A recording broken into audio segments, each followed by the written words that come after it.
shows for free a week. But if you want to support the channel, there are a few ways of doing it. Hit the like button on each live broadcast or video. This helps the channel grow. Hit the subscribe button and select the all notifications option. Hit the thanks button to buy a super sticker. You can do this on the live chat too. You can also join our Patreon page or buy us a coffee at the link in all of our video descriptions below. We are also looking for sponsors. If you want our latest advertising rates and how you can get involved, then email John at nufcmatters1892@gmail.com.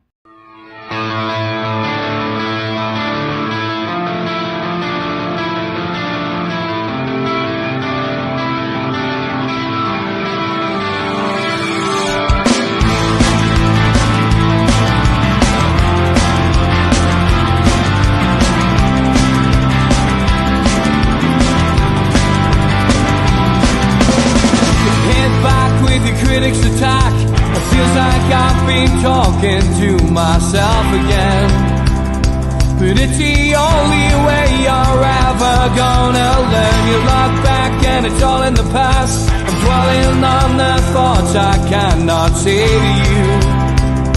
If I don't say the words, then maybe it's not true. And it feels alright when they come and say to you, you're the only thing that makes us all believe. And it feels alright where the worlds collide. Manipulation stands to make us red. What time is that coming over you? You wish it upon a star. You wish it on a star. You are, you are, you are. You fight back, it's an all-out attack.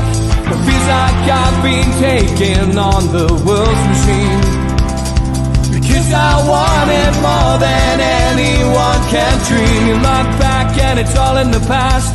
You tell me how you live by all the things you do.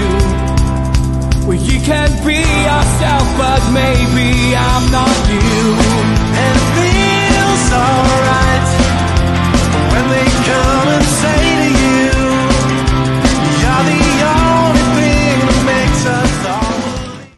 Good evening and welcome to NUFC Matters. It is the three amigos, the perfect way to kickstart your FA Cup weekend. And welcome to Mitch, to Steve, to George and to you in the chat. 2 hours of NUFC Matters amigos tonight. Lots to cram in. And starting with the wonderful news that Newcastle United, Mitch, are back at Wembley. Absolutely, and what a way to do it. You know, 4-0 over 2 legs. That's, I think, the worst word you could use for that is comprehensive. There are many other words I could use. One of them also might be bumming. We've properly seen them off. We've done them at their place, done them at home, and looked good doing it. Wednesday night was a masterclass tactically for me. When you saw the team at first, you're like, how's this going to work? To have Share effectively as a pressing centre-back, taking Rice out of the game, was phenomenal. And then when he got tired for a bit, bloody Dan Burn was marauding all over the place doing the same thing. Real special mention for Trippier. Coming back in that circumstance. You could see from before the kick-off in the huddle, leadership, a level of leadership that was, it has been a little bit missing, perhaps. And that's not a slight on Bruno, by the way. We've built around a leadership group and having leaders all over the pitch. And if you look at some of Trippier's actions on Wednesday night, in the huddle before the kick-off, it looked like it was his mouth going more than anybody else. Murphy's goal, first person to him, Trippier. even down to at the end of the game, because Bruno had been subbed off and Trippier had the armband, he tried to give the armband back to Bruno, and Bruno was like, "No, you keep." So Joe Allen pointed that out to me today.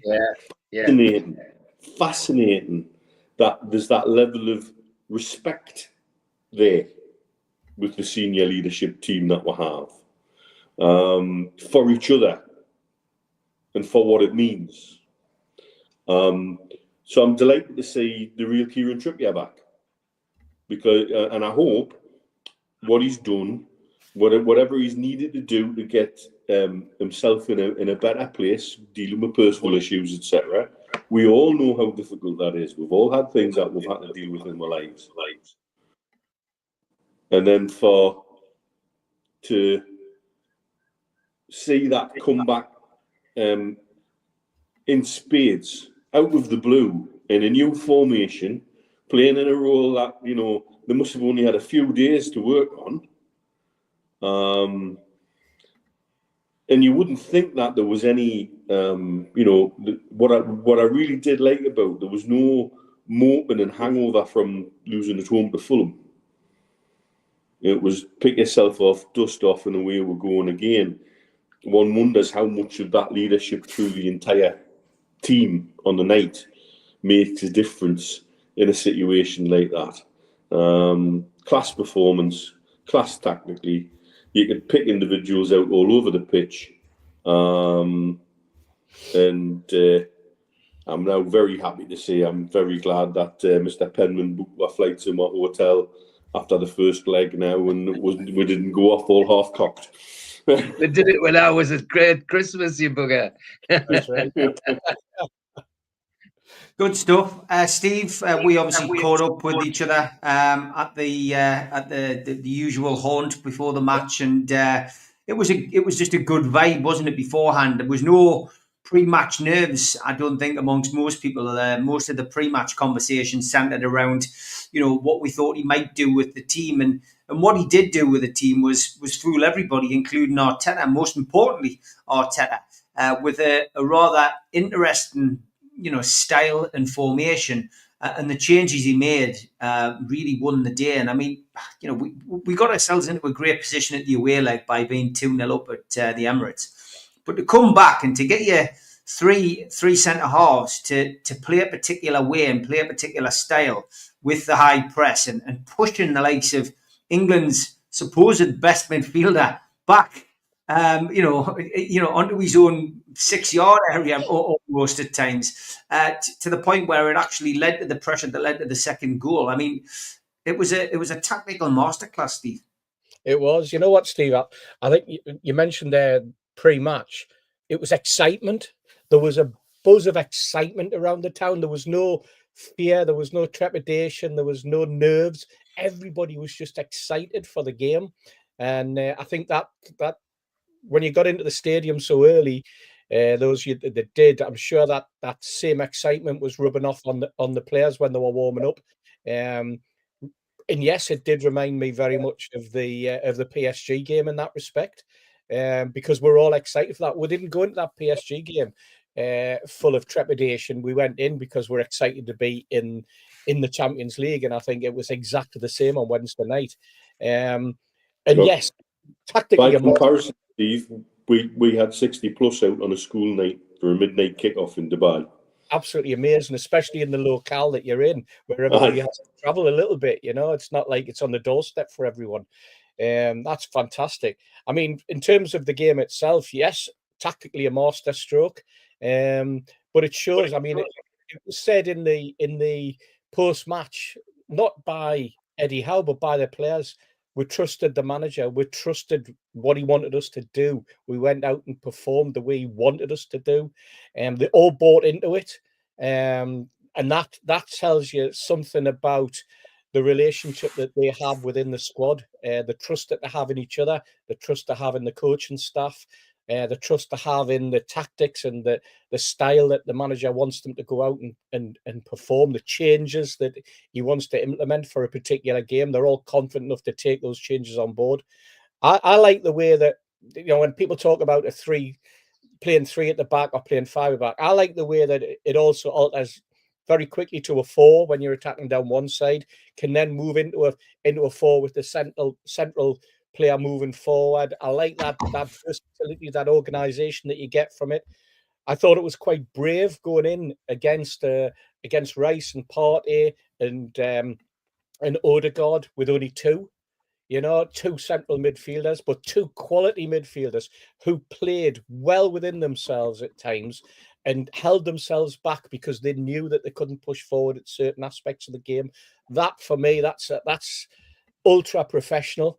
And they had the support when it was needed, as you say, from Shaw stepping forward, Dan Burns stepping forward, Trippier moving and working alongside Murphy, and on the other side, Gordon putting in a performance alongside Hall.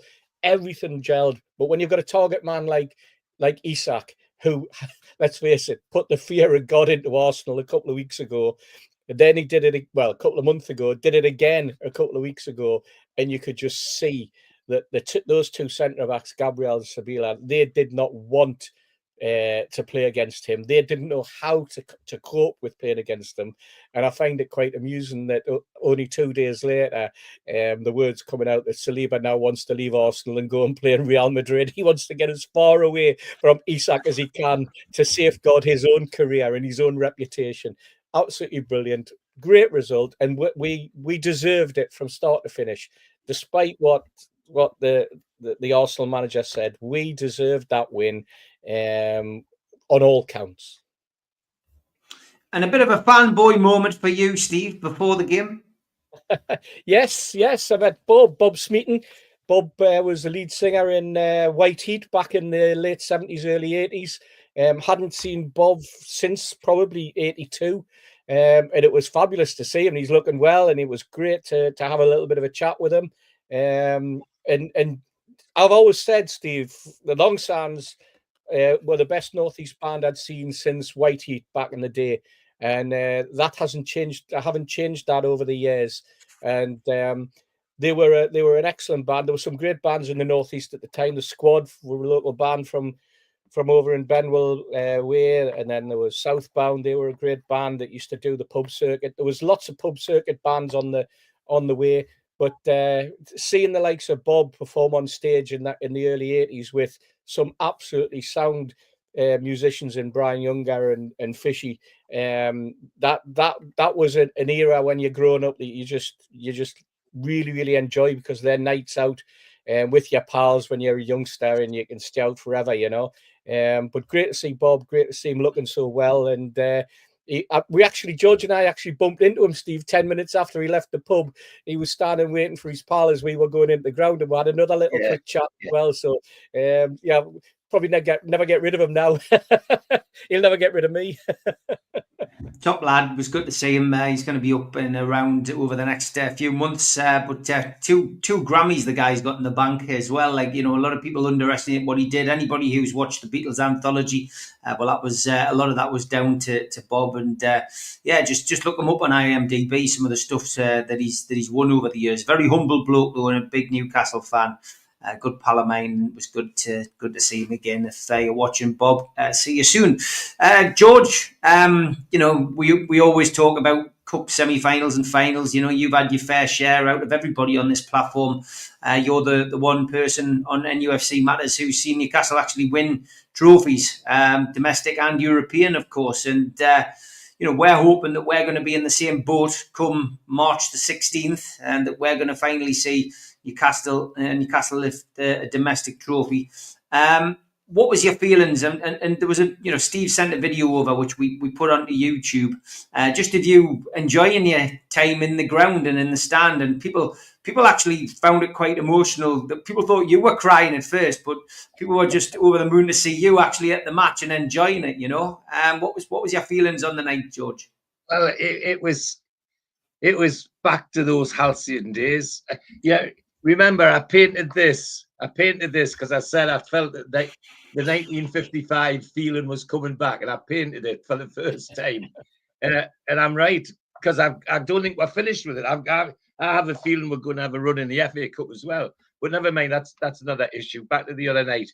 Well, to start with Bob, he sat next to me in the And I was racking my brain as to how do I know this face, you know. And then Denise said to us, "Who's that?" And I kept saying, "Hold on, I'll think on in a minute." And then we turned to each other and we both said together, "White heat." So yeah, it all came out. Interesting your comment about how people felt. From the morning, a couple of my neighbours came and said, are you very nervous? And I said, no, I'm not nervous. I'm not nervous. I said, the only thing I can compare it with is when I used to play. I said, I've got that feeling in my stomach that I used to get just before I went out on the pitch. And that's what I feel like now. And then the taxi driver that took us up to the Irish Centre was a what's, you know, NUFC Matters fan, and he's probably watched it, John.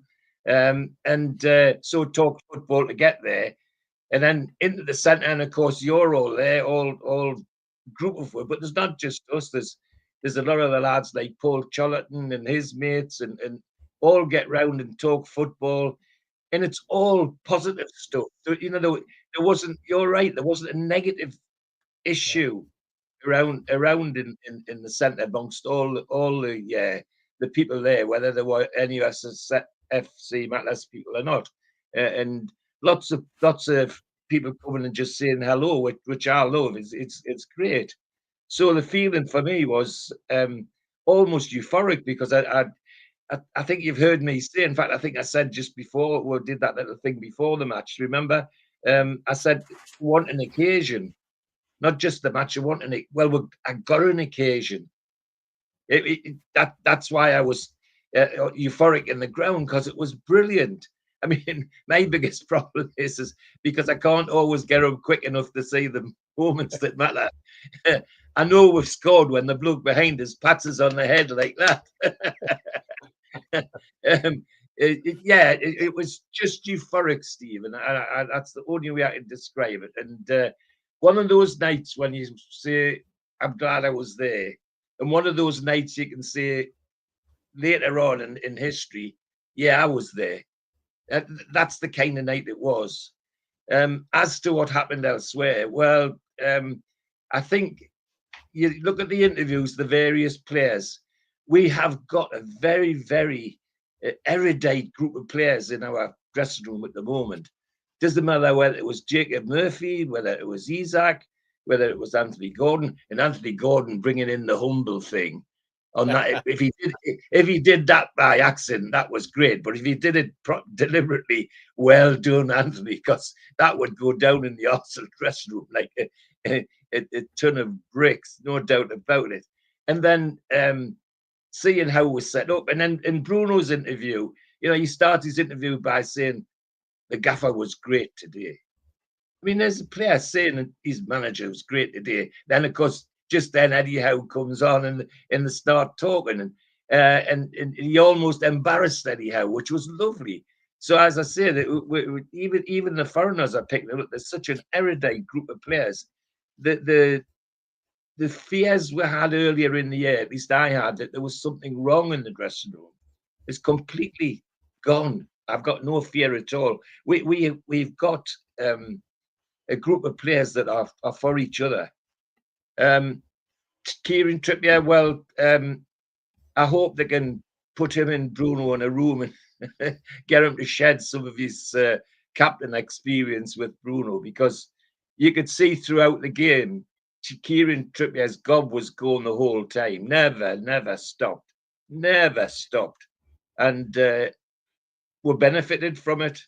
And certainly him and Murphy sealed off that right side for us the whole night. And again, you've already mentioned it, but I'm going to mention it again. That's supposed to be, if you believe the pundits, the so-called pundits, the best centre-back pairing in the Premiership. Well, until they see Isak come on the field, and then they just go to bloody jelly. You could see they were absolutely wetting themselves any time he went near the ball. And it was just absolutely incredible. That he didn't score is a shame, because that would have really rubbed it in. But he did enough to frighten the rubbish out of them. There's no doubt about that. And then looking at the lineup, there was a slight worry that he was lining up to just defend 2-0, which I would have been worried about, but he didn't. He the way he encouraged the centre backs to go forward. I mean, I think Shaw particularly spent as much time on the edge of their penalty area as he did on the edge of ours. And as you rightly say, the second goal was his. I mean, he just hunted down Rice to the point where Rice didn't know what to do with the ball, and he flicked it off his toe onto Gordon. Well, you know, you can't buy stuff like that. And that was all our lot. And in the middle of it all, we've got two real footballers in Bruno and Zonali. It's invidious to pick a man of the match in a game like that, but you know, you couldn't go far wrong in picking either of those. But I thought Zonali was a masterclass, to be honest. But they all, every one of the 11, including Dubravka, when he was needed, that quick save from Odegaard on the line, he did it. That's the important thing. He did it when he needed to. And so, you know, what a team performance. The other thing is that I love the football humour. It's always something I've enjoyed, and crowd reaction. And I've got to say, I couldn't have enjoyed anything more. And you know what I'm going to say. It must be the ball, Nicola. It must be the ball. I thought that was absolutely fantastic. I mean, I have nearly 50,000 people singing that in your ear. If that doesn't give him any second thoughts about what he's going to say, but it doesn't, because his excuses after the match are just as bad. I mean, I don't know if you heard any of them at all, you know, about we had a day longer rest than they did. I mean, for God's sake. And they were upset because the young teenager couldn't change in the dressing room with them because of the safeguarding rules in the Premiership. Well, we've got the same with Lewis Miley, for God's sake. Lewis Miley changes in a room next door to the dressing room until he comes in for the team talk. I mean, what's the guy on? You know, he seems as though he digs a hole every time he opens his mouth. But there's no question that Eddie Howe's, in terms of tactics, Eddie Howe's got him in his pocket. And I'll shut up now, because you can see I could go on for the whole 2 hours. This has been a great Philip for me, I can tell you. And it was good being there with Steve. I mean, you know, get a great deal of fun out of our trips to the match, but Wednesday was special, there's no doubt about it. Even the chips tasted better, Steve, didn't they?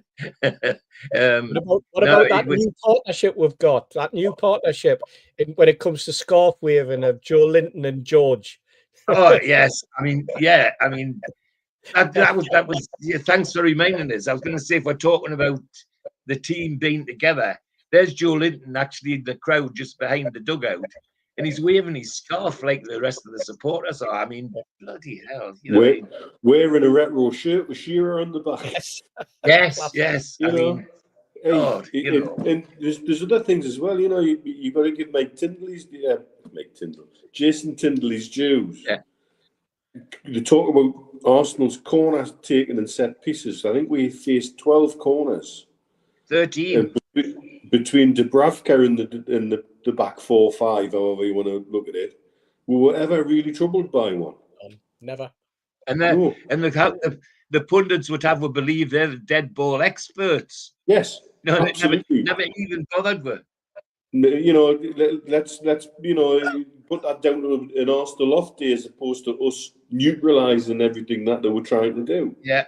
You know, there was wins all over the park from different places, and that was what was impressive to me, and to see you've hit the nail on the head about their centre back pairing. They are on paper the best centre back pairing in the Premiership. Well, until Alexander Isaac rocks up. I believe Arsenal have lost in the last calendar year something like 5 domestic games. 3 of them have been against us. 4 this season and 3 against Newcastle. Yeah. Amazing. Wonderful. Yeah. I'll shut up, Steve. As you can gather, I could go on the whole 2 hours. Yeah, Spenny says there's a stat for you. And you can Newcastle have thank conceded Steve for one. the video. He took the video. There's a stat for you. Newcastle have conceded 1 goal all season by a corner. Spenny, is that right? I've never looked at that, but that's a good stat to have. And yeah, it was, Bill, great to have some big lads back. Great to see Botman back in particular as well. Hopefully his injury isn't too serious. He's rested tomorrow, of course, but will be back next week, I believe. A second, everything that the panel has said about the League Cup semi-final match, absolutely fantastic. Final tie, both legs. Arteta is going to cry in a minute. Andrew Malloy, thank you very much for taking out your membership again. Much appreciated. We've got to win it now or it means nothing, says Steve. Let's just revel in winning that semi-final just a little bit longer, though, Steve, tonight. And as Gordon said, we've won all the duels on that night. Sam, you're right. 469 watching on YouTube alone. We've got another 300 watching on Twitter, so 700 tonight tuned in. Spread the word, give it a share, and please subscribe to YouTube. It is free. We do 7 shows a week. Just want to say that a lot of people often ask what Mitch is drinking tonight. Well, that's what he's drinking. Arsenal tears. And what did he have for his tea? I'm sure people ask that as well. Sometimes on a Friday, he had 2 Tesco Arsenal crumbles. So that was what Mitch has had tonight. Want to talk about VAR, Mitch? It was interesting because it was a unique situation. Newcastle becoming the first with Arsenal to have a referee have to make the announcement live to millions around the world and to 52,000 people sitting in the crowd. It took, as VAR sometimes does, far too bloody long. But then after that, he just looked embarrassed to do it. What did you make? What did you make of that? And widen it out a little bit more as well. I still don't get why we can have a competition up to a certain stage with no VAR, and then suddenly when push comes to shove in the semis and the finals, we'll have VAR. It's crazy. That was exactly the point I was going to make, Steve. Is how can you suddenly say, right, semi-finals, it's all Premier League teams, let's have VAR now. That seems to be pretty much what's driven the decision. In terms of how it was used, well, it was used badly, again. For me, what was the phrase? I don't know if you've seen the latest podcast with Shearer and Lineker and Richards.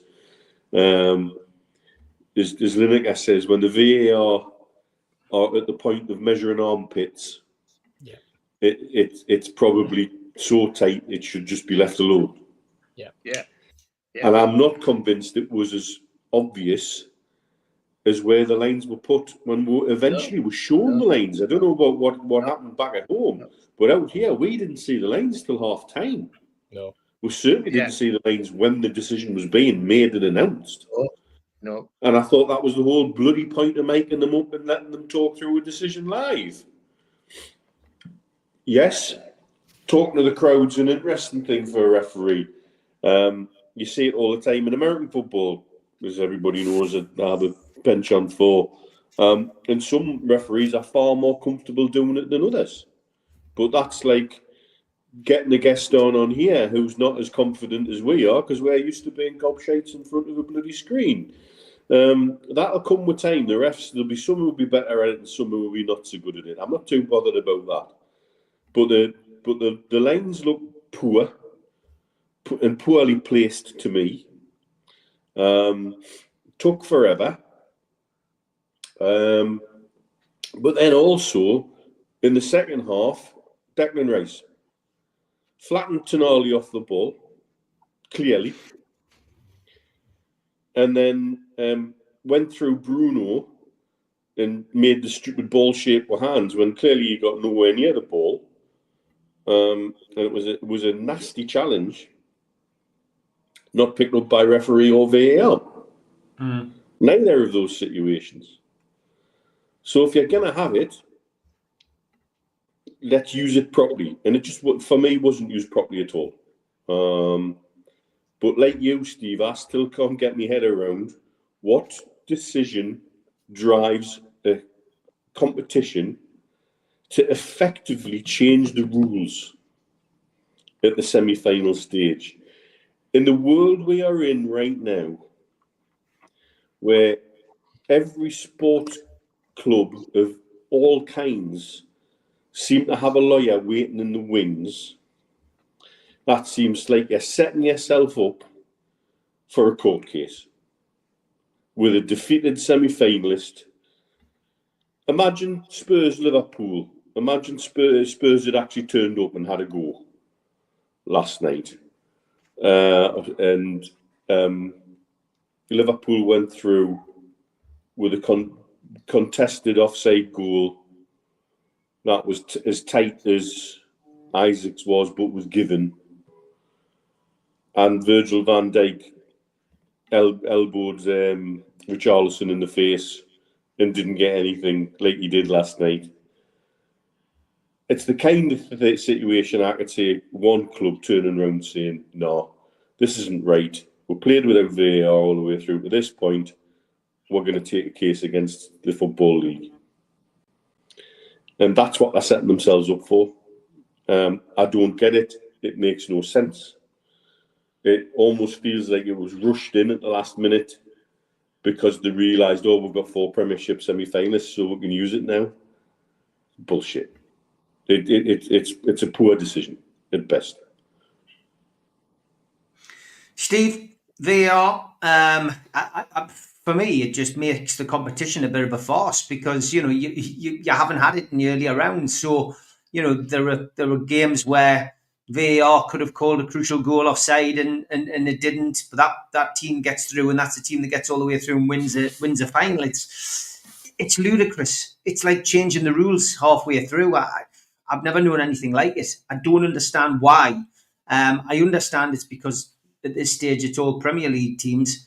Would this be the case if it wasn't all Premier League teams, though? If it was Newcastle and Arsenal in one leg, and let's say it was two other teams, from a lower division that don't have VAR in the other semi-final, what would they do? Have one game without VAR and have one game with VAR, or would they have one game with VAR and move the other game to a neutral ground? What would they do? It's mind-boggling, really. I think this is the cop-out from the EFL, though, isn't it? The EFL would cop out and immediately say, if you threw them that question, well, we'd have VAR in one game but not in the other. That's what they would come out and make VAR in one game and not in the other. Doesn't impact the other game. That's what they would come out and say, because that's what they're like. For me, the highlight, if you can call it that in inverted commas, of the VAR was finding out that the referee actually talked like Joe Pasquale. I thought that was probably the most amusing bit when his voice came over. I thought this squeaky voice, where's that come from? And I realised it was a referee making. I thought it was our pal up in the box, that just does the normal chat. But it is a joke. It is an absolute farce, and I think that probably summed them up. The EFL are all over the place, aren't they? They've now got themselves into a pickle over whether or not there should be 3 teams coming up from the National League, and that's Turkey's voting for Christmas, so it's not going to happen if, as was reported earlier in the week, it's going to be just the League 2 teams that get a vote on it and not the League 1 and Championship teams. And you're thinking, how does that work? It's supposed to be a 72 team set up in terms of the league, and yet you're going to allow a decision to be made purely by the teams that happen to be in Division 2 at the moment. And then you hear somebody else. We know how that vote will go. Rules. Sorry, Mitch? Well, we know how that vote will go. Well, exactly. That's the turkeys voting for Christmas, isn't it? They're not going to do it. There's no way they're going to do it. And this is what these are people running the national game. We all have our opinion on the way the Premier League's run, and I think 99 people out of 100 would say badly. But the EFL is just the same. And look at the situation that you've got with the EFL arguing about parachute payments.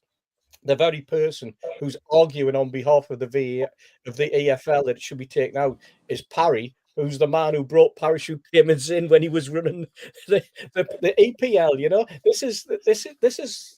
It's all. I think it's all corrupt. It's all jobs for the boys. It's just as bad as it was in the old days when we slagged off the FA because they're a bunch of suits, and they would, they looked after themselves. And if you remember that famous phrase that I think was used by various owners as well, in one particular owner from Wigan, when Mike Ashley tried to break the monopoly, if you like, with the clubs. and he was told, "This is a northern organisation. You're a southerner. Get back, lad." When he was trying to get his sports emporium and shirts and selling kit, and he was warned under no certain circumstances that it was the JGB Sports and the rest of the north that ran and ruled the roost. You know, it's all closed shops. It's all neatly little tucked off, and it's just as bad now with the EFL, the National League, and the EPL as it was when it was the FA running the whole thing, and then the '92. Probably worse when there was the '92. But no, I mean the whole farcical system that we have with VAR is well documented. It's well discussed. I mean, here's another example of the farcical nature of VAR. I believe that next season we're not going to be able to have, as it stands, the new technology that was tested in the World Cup that they've been shouting about, saying is going to be brought in, which is this. Oh, it's the semi-automatic stuff. Automatic. The reason the semi-automated rule might not come in is because they've just found out that the little chip in the ball is actually patented by another sports company other than the ball that we're going to be using. So if the chip is not going to be in a Puma ball, so the semi-automated system can't be used apparently until this is sorted. Well, if it was used at the World Cup, it's an Adidas ball. Exactly, but next season we're Puma. Next season the ball is a Puma ball. Next season the ball in the league is going to be the Puma ball that we've been using. Or Hope give Arteta plenty notice. Well, yeah, I mean it'll be obviously be a different ball in terms of the designs and the way that the ball flies and the weight. Well, the weight's always the same, but it's the internal structure. But apparently, at the moment, there's an argument about whether or not the chip can be in the ball. Well, so, it's like, Adidas won't give Puma a chip. If it's an Adidas chip and Puma getting the contract, there's no way that's going to happen. Christ, the workers don't even drink in the same pub in the same village, for God's sake. Exactly.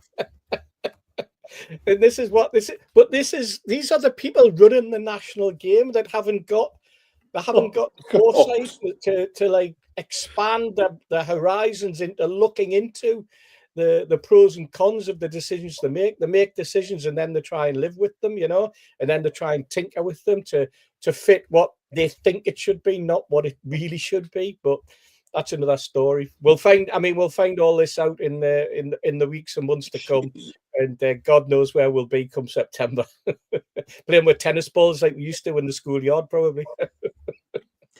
George, your thoughts on VAR? Well, you lads and anybody that gets sick of hearing me saying it'll never be any good until we actually hear them speak. And when I first saw the bit about somebody speaking, I didn't realize it was just the referee. I want to hear the bugger in Stockley Park that's drawing the lines speaking. If it was rugby, if it was rugby league, if it was cricket, if it was tennis, you know, all those sports have it, and all the people who are adjudicating speak. You know, even the rugby union referee in international, you can hear him say, "I want that action, I want that direction, I want this direction." Roll a frame back, and then you hear the bloke in the box who's judged it saying, "Well, I think you should look at this, and I think you should look at that." That's all should be what we are hearing in football now. It's there. That's what it's there for. But then to leave it, typical of the FA, to leave it, that just the referee would say, number 14 is in an offside position. Well, we bloody know that. That's what you're trying to tell me. Actually, I don't think he was in an offside position. Because my other feeling about it is Billy is right about armpits. In the days of old-fashioned assistant or linesmen who put the flag up, they didn't put the flag up on somebody's toe or somebody's fingernails ahead of somebody else. It was a body. They made sure the body was ahead of the defender, not just somebody's toenail or the stretched out arm. That's just. It's typical of the people who in the FA, they've got the world's premier competition, the oldest competition in the world, doing their best to knacker it completely.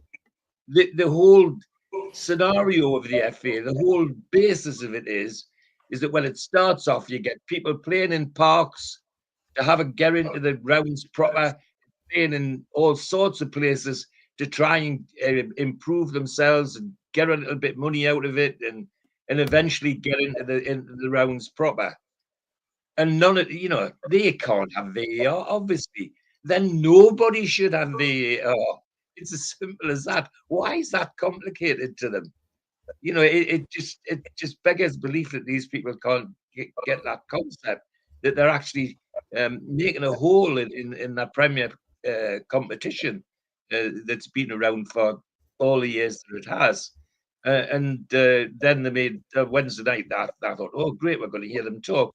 And then when I read it properly, all I heard was this poor referee, not poor referee, stupid referee, because Steve's right. He needs some lessons on how to speak. But never mind. It was just pathetic. It was pathetic. And the time again. If it takes 4 minutes to decide, nearly 5 minutes to decide, make that decision, then the decision should go in the favour of the attacker. Why? It makes it feel corrupt that it's taken that long. That it's almost as though they're moving the line till they get the line they want. You see what I mean? Instead of just saying those lines that were eventually shown for me were much further apart than I think they should have been. Exactly, and it gives you that feeling that that's what they're doing. That's why it's taking time, because they're trying this lane and that lane and this lane and that shadow, as we remember at Liverpool with Isaac. It was his shadow that was in front. I mean, it just Steve used the word corrupt, and he's absolutely right. That's what it's doing. Absolutely doing. Yeah, let's bring another little aside in when it comes to the officials. We're talking about officials here who sometimes, and George, I'm throwing this one at the beginning. This is purely being sarcastic. The ones who can't spot what a foul throw is, but the other aspect is the one who can be 5 yards away from a foul and not see the foul and keep his flag down, and then the referee decides, or vice versa, where the referee overrules the linesman. And no, we never go to VAR for anything stupid like that. But it's the ones where he keeps his flag down, or he claims to not have seen an incident, or waves what is an absolutely nailed on foul, and it's nailed on, and he just ignores it, and it's right in front of him as a linesman. And the other aspect that I think that really gets on my goat is the number of times that the linesman's not even level, because he's not fit enough to run up and down that line at times.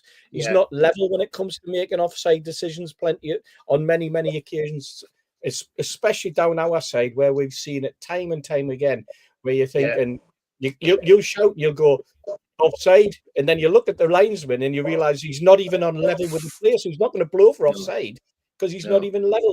That's the sort of stuff that really annoys me. It's right up my goat. And if there was a reason for having somebody making VAR decisions based on what's happening during the game, it would be those type of things, and I would be quite happy with that. If there was like an eye in the sky who's going, they haven't spotted it, but presses a button and the referee flags and goes, yeah, that's offside, because he's idiot on the blooming touchline. Is not fit enough to be level with or up to the standard of being level with the play. That's the sort of thing that really bugs me.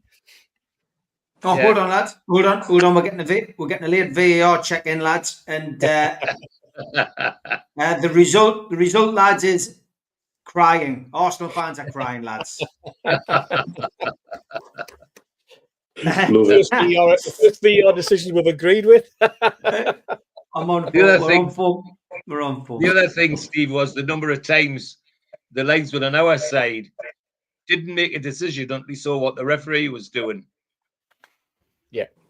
He seemed scared to make his own decision. He was watching the referee to get a decision out of him first.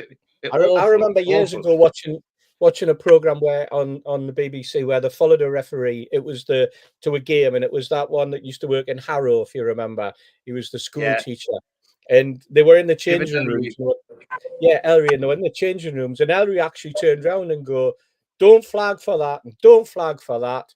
It's Yeah. my decision. I'll make the decision. When I make the decision, you put the flag up. And I think there are some referees that are still like that in the game. Still doing that, aye. You know, Yes. even though they're mic'd up and all that type of thing, I think there's still that mindset. And I think one of them, and I know that people will probably go down my throat for this one, but I think one of them is our Northeast referee who rules the game and ignores everything that's going around him at times. In Michael Oliver. Because Michael Oliver makes some very strange decisions. I know that decision on the foul a couple of weeks ago was questionable in a lot of people's minds. But I think there are other occasions when Michael Oliver's got away with murder in terms of some of the decision making, where he doesn't seem to communicate anything with the other officials that he's got alongside him to help him. I think there is a mindset with some referees that it's my decision. I'm the man in the middle, and regardless of what you say, I'm gonna take it. And I don't think they use the linesman or the assistant referees enough. I don't think the role has the demarcation lines that they're supposed to be. And I think that's, if anything, that's what the PGMOL should be looking at, because they should be saying, you know, you wanted to call them assistant referees. Well, assist the referee, make decisions on behalf of the referee, force his hand at times if he hasn't seen him. Don't just acknowledge the fact that, well, he hasn't seen it, so we'll just let it go. If you've seen it, mate, you do it. Yeah. Chris Shields says it's very harsh on the linesman, Steve, with the speed of footballers today. A linesman would have to be up with their quickest people on the planet once a ball is played. What do you make of that, Steve? Hey, you could argue that, but at the same time, some of the positional play that they take, you know, all you've got to do is take a little step back. You shouldn't be just sprinting up and down the line continuously. You should be watching the game, assessing, and it's almost preempting where the ball's going to be when you're running the line. And you know, yes, I understand that the decisions and that's where VR comes in. But you see them, and the other situation that really annoys us is when the flag up so late, because we've said time and time and time again that some player is going to end up getting seriously injured because there's going to be a collision between him and a goalkeeper or him and a defender, because they've let the play go while they're waiting to see what happens, and then the flag goes up, and there will be a serious injury one day. And Mitch is talking about, you know, lawyers and being lawyered up and that type of thing. That's where a club will be lawyered up. They'll be lawyered up when there's a decision that is allowed to carry on and then flagged, and in the interim the player goes through somebody and ends up with a cruciate ligament injury and be out for 9 to 12 months. Well, didn't we have it at Aston Villa a couple of years ago with Wilson? He got through, won a penalty, and then the linesman put the flag up for offside. Can you remember that? That was us. Yeah, that was us. I mean, and Wilson was injured as well. So you know, it's just making a mockery of the system, and making a mockery of the game. As I say, if all the other sports that use these type of systems can do it, and you lads are getting bored of me here and saying how I enjoy Magic Weekend. But one of the things I do enjoy is when that big screen's up there. In fact, I'll even have an even bigger one in the Gallagher then when the rugby league comes, and you hear all the conversation. You hear the guy in the box saying, "Do you want to see this angle? Do you want to see that angle?" And the fans are sitting watching it and taking notice and appreciate it. And you know, normally the fans can see the result on the screen before the referee announces it, because it's plain and it's honest and it's open. We haven't got any of that in football. Every move they make makes it worse. And I think what they did on Wednesday night was just make it worse than ever.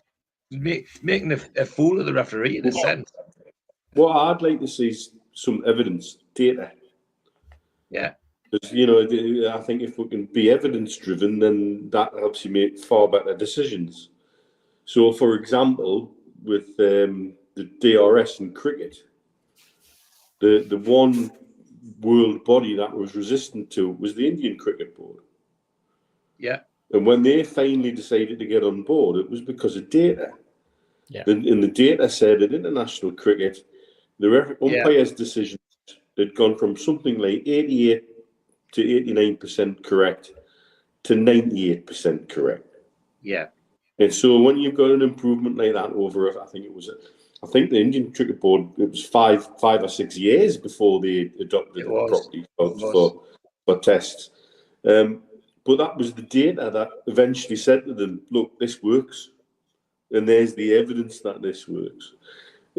Somebody made the point before, maybe they're getting more things right because of VAR, that in the past we've got as many things wrong without VAR because, human error, etc., etc. And that's a really valid point. But what we need to see is, and I don't see any evidence that this data has been collected and put together anywhere,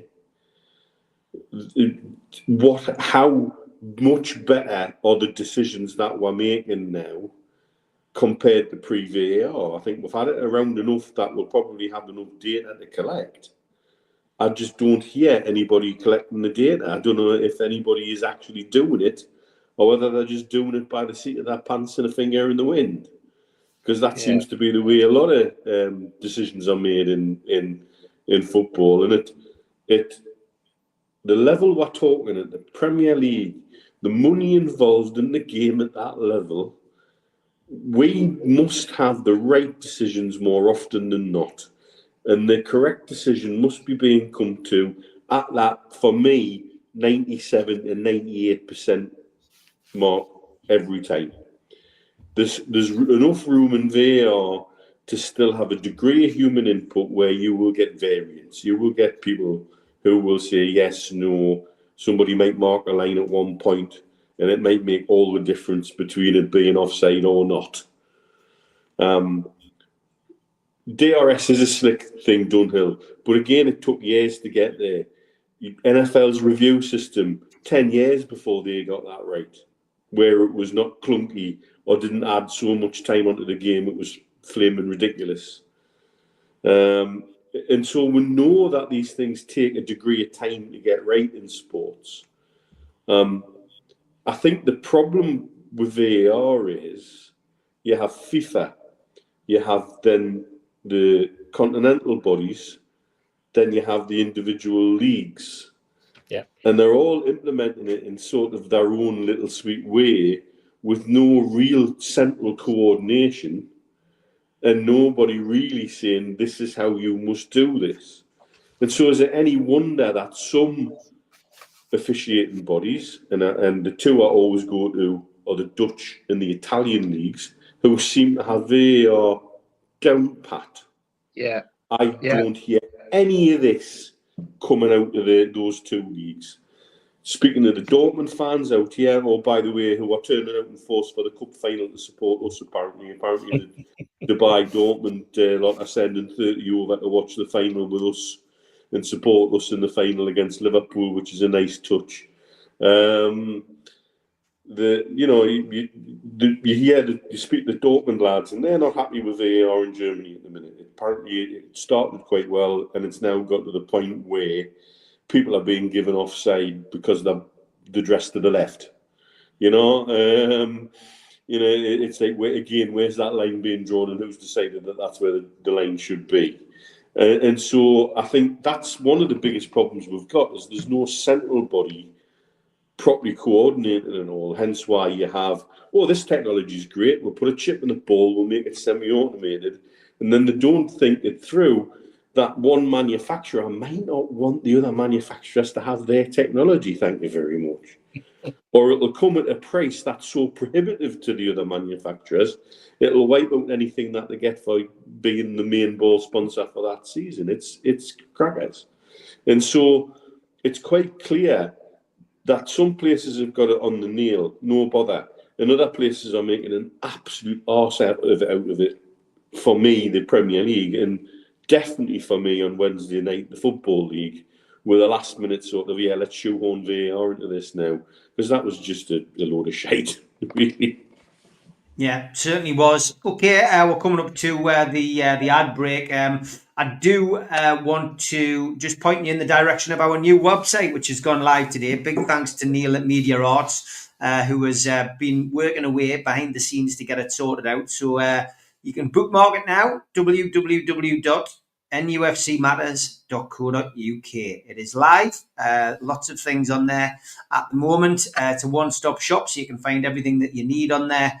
And of course, we will be looking at launching the fanzine on there as a downloadable format as well. Lots of people around the world who maybe just haven't been able to get it, or it's a little bit too much money, will be putting some kind of downloadable version. And again, the proceeds from that downloadable version will be going to charity. And those of you who've already got the subscription for this year, we've set the date for the 16th of February as the deadline. So I did want to get the semi-final out of the way, so that all of the articles were relevant. So there's some great articles already coming in, but the usual suspects will be writing some articles. And if you want to submit something for the fanzine, 800 words is what we're looking for. nufcmatters1892@gmail.com. That's what we're looking for. Okay, 5 minutes to go till the ads. We can squeeze one of these in.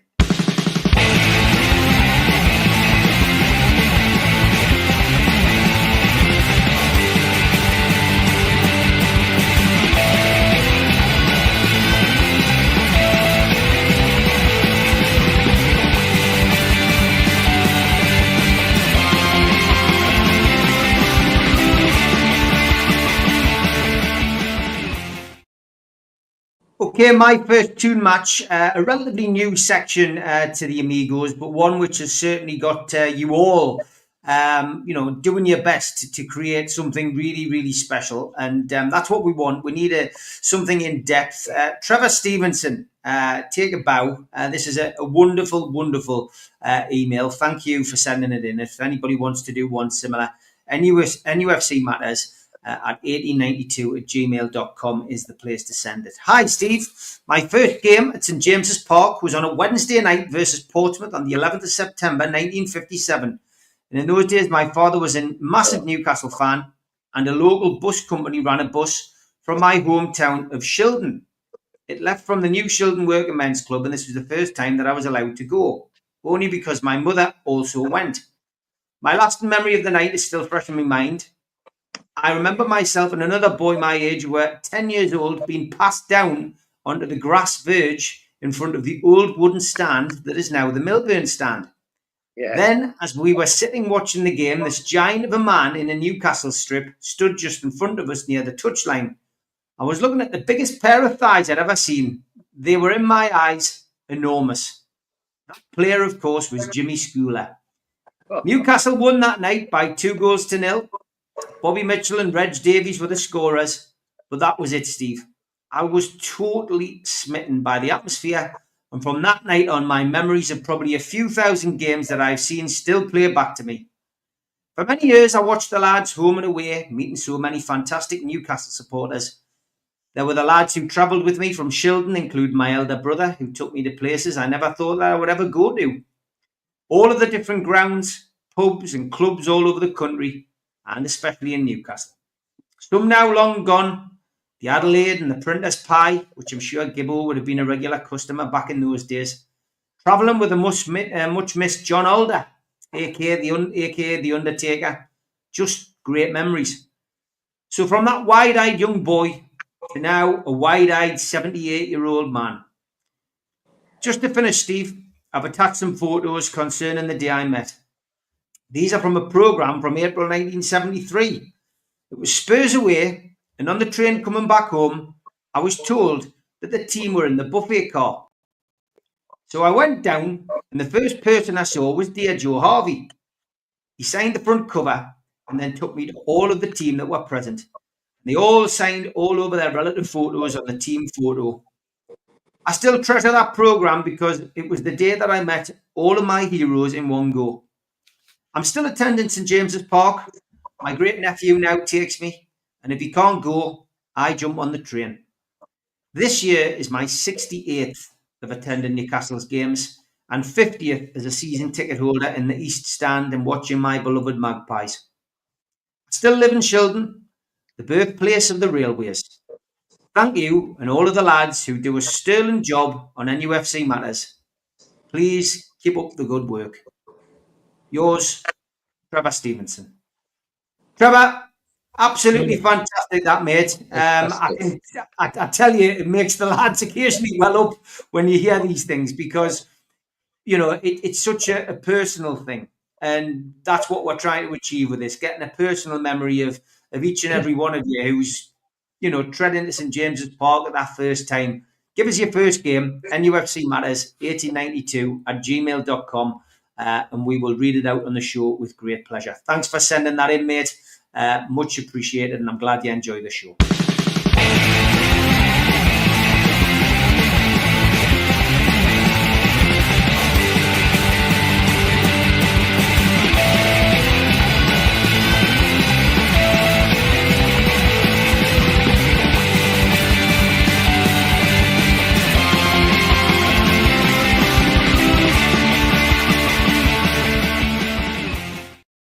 Okay, we're going to dry our eyes and blow our nose after that. Here's the ads. A big thanks to all our sponsors, Skips and Bins. Say hello to low-cost waste disposal with pay-as-you-go and contract waste management. Find them at their website, skipsandbins.com. Contact them, www.skipsandbins.com/contact. A big thanks to Mr. Vicky's Sauces, handmade in Cumbria. You can find them at their website, mrvickys.co.uk. Email info@mrvickys.co.uk or telephone 01768 210 102. A big thanks to our fanzine sponsor, United Group Travel. 2 crew, driver and courier, local family company, 3-star plus quality hotels and no interchanges. All excursions included. Find them at their website, www.unitedgrouptravel.com. Email them beverly.ugtl@gmail.com. Telephone 01670 632 460 or mobile 0791 666 4174. Just £30 per person deposit. There are no strangers on our tours, just friends you haven't met yet. A big thanks to Media Arts for all the help with the technical side of things. You can find them at their website, media-arts.co.uk. If you want to listen to us as a podcast, you can go to Sports Social Podcast Network. You can also find us on iTunes, Spotify, and your other podcast providers. If you want to help support the channel, hit the thumb up, which is the like button. Click share to share to your other social medias. Click join to join the channel, and click the subscribe button. We've also got links in our description for buy us a coffee and to be a Patreon member. Some events coming up. An afternoon with Sir Les Ferdinand, 6th of April, 12 till 4. Tickets available from ticketmaster.co.uk. No Covers takes place at the Cluny, Lilac Lane, Ryder and the Chris Norris Band. Tickets from theclooney.com or by telephone in 0191 230 4474. An evening with Steve Howie and Steve Watson, hosted by Joe Allon, takes place at the Tyneside Irish Centre on the 27th of June. Tickets for that are from newcastlelegends.com. An evening with Peter Beardsley and Chris Waddle takes place at the Tyne Theatre and Opera House on the 23rd of January 2026. Box office 0844 246 1000 or website tynetheatreandoperahouse.tv. An evening with Bad Manners takes place on Friday the 30th of January 2026 and tickets available from ticketmaster.co.uk.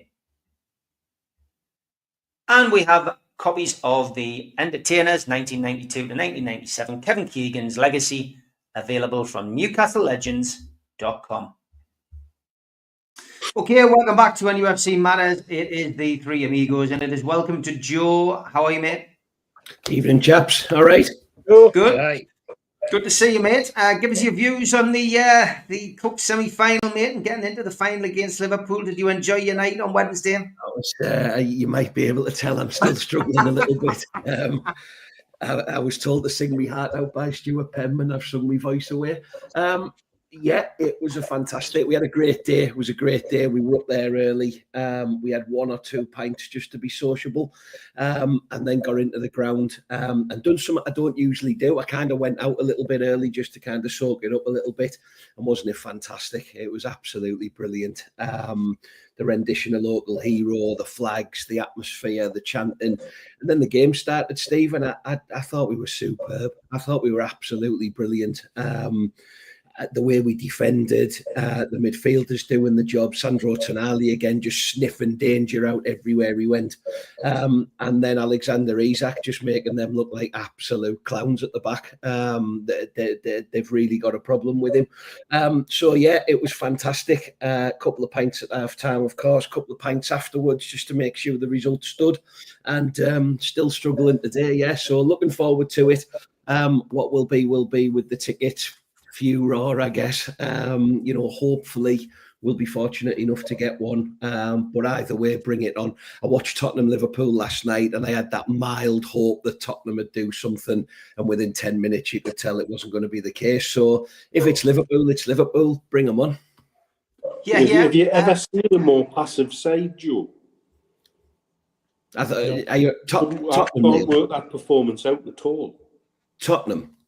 Yeah. Yeah, absolutely terrible, aren't they? And it's funny, for such a trigger-happy chairman, how that bloke's still in a job. I don't know how much longer the excuses last, Neil. I really don't. I wasn't quite sure what they were trying to do. I couldn't tell whether they wanted to win the game or they didn't. Put a fight up at least. But it wasn't a particularly brilliant 48 hours for North London, unfortunately, was it? How many teams buy a 19-year-old from the continent? He's only in the country 3 days and he goes into a bloody big game like that. I mean, where the hell does he get that from? They were crap, weren't they? Absolutely crap. George, it would be remiss of us not to have a quick chat about Gordon Marshall. I did mention it last night on the show with Gibbo, but you have seen Gordon play. Sadly passed away aged 85. Yeah. Part of that wonderful promotion team in 64, 65. George, what's your memories of him? Apart from anything else about his football, what a lovely man. A nice man. He's typical, very soft Scottish brogue. Some of them are quite harsh. People like Frank Brennan, you could barely, when Frank was upset, you could barely understand what he said. But Gordon Marshall was always a very, very nice guy, and always give his time to the younger ones. The younger goalkeepers got a lot of help of Gordon Marshall, and the whole place was delighted when he got capped for Scotland and all that sort of thing. So no, apart from being a good goalkeeper, he was a gentleman, and people appreciated being around him. And I can remember that. That's a fact. Okay, yes. Hopefully, the club pays tribute to Alan Shoulder and to Gordon Marshall. I know it was a big night on Wednesday, but no mention of Alan Shoulder on Wednesday night. So I'm hoping that the club rectify that at the next home game and do pay tribute to both legends at the club, 2 players who pulled on the shirt and put their best efforts in. So let's hope that the club have got that in order. I'll certainly put something out on social media if they haven't. Steve, come back on Gordon Marshall. He did the Ronnie Simpson, didn't he? We got rid of him and he ended up getting another Scottish cap after we got rid of him. Yeah, he did. Yeah, 100%. Okay, I did promise people that we'll get to this email. I want to thank Ian Robson, who took the time to write it. It's quite a long one. So prick your ears back, lads, because it's a question, but it's quite a long one. He said, "Hi, Steve. You will no doubt be inundated with questions after the latest transfer window shambles, but as space is restricted in the comment section on the shows, permit me to expand my question and thought for consideration via this email. As a supporter for nigh on 62 years, I'm well acquainted with disappointment and frustration, which, save for all too brief interludes of relative success during the reigns of Messieurs Harvey, Keegan and Robson, have been constant and unwelcome companions during this journey which so many of us have undertaken. When we finally emerged from the dark ages under that despotic son of Walsall, Mike Ashley, the future promised to be bright and exhilarating, led by the infectious optimism of Amanda and Mirdad. Certainly, the early signs were promising, but the Premier League and Red Cartel have done their best to thwart our progress at every opportunity. This brings me to my first question. As it is now almost 3.5 years since the takeover and the introduction of financial restrictions, why do you guys think the club have not responded in any significant way to find a way around the problem? We are told the PIF aimed to elevate us to be number one.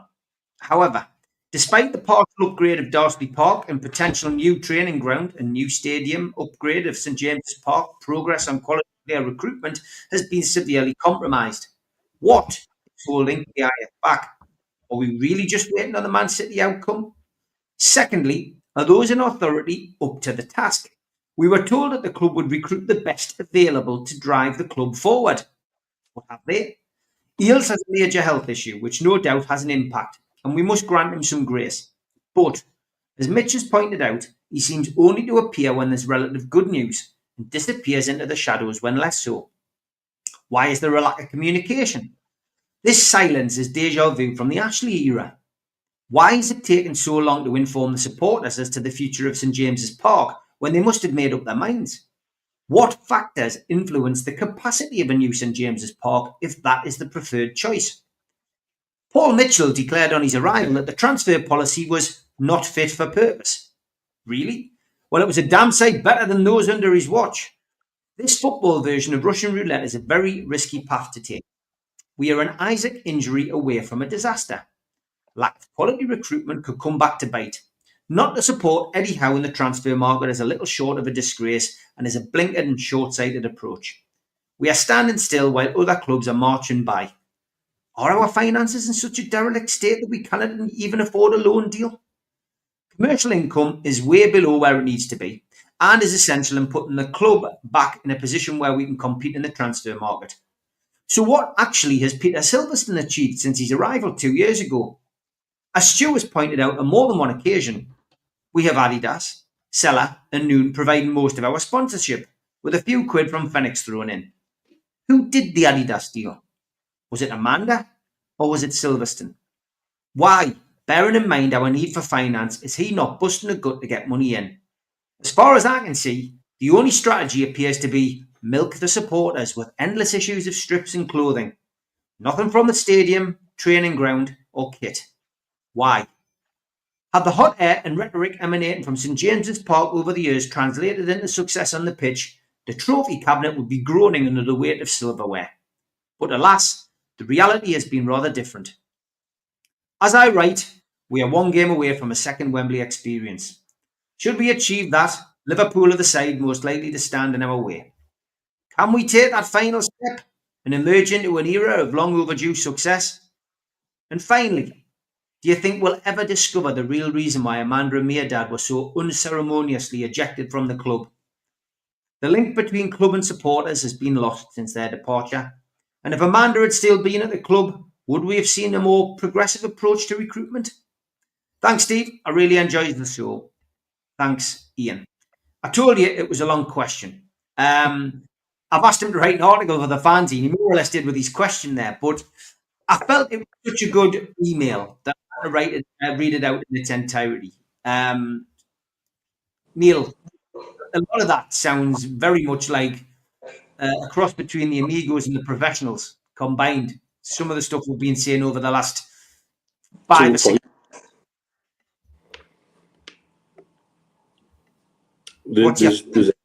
There's a heck of a lot to unpack there.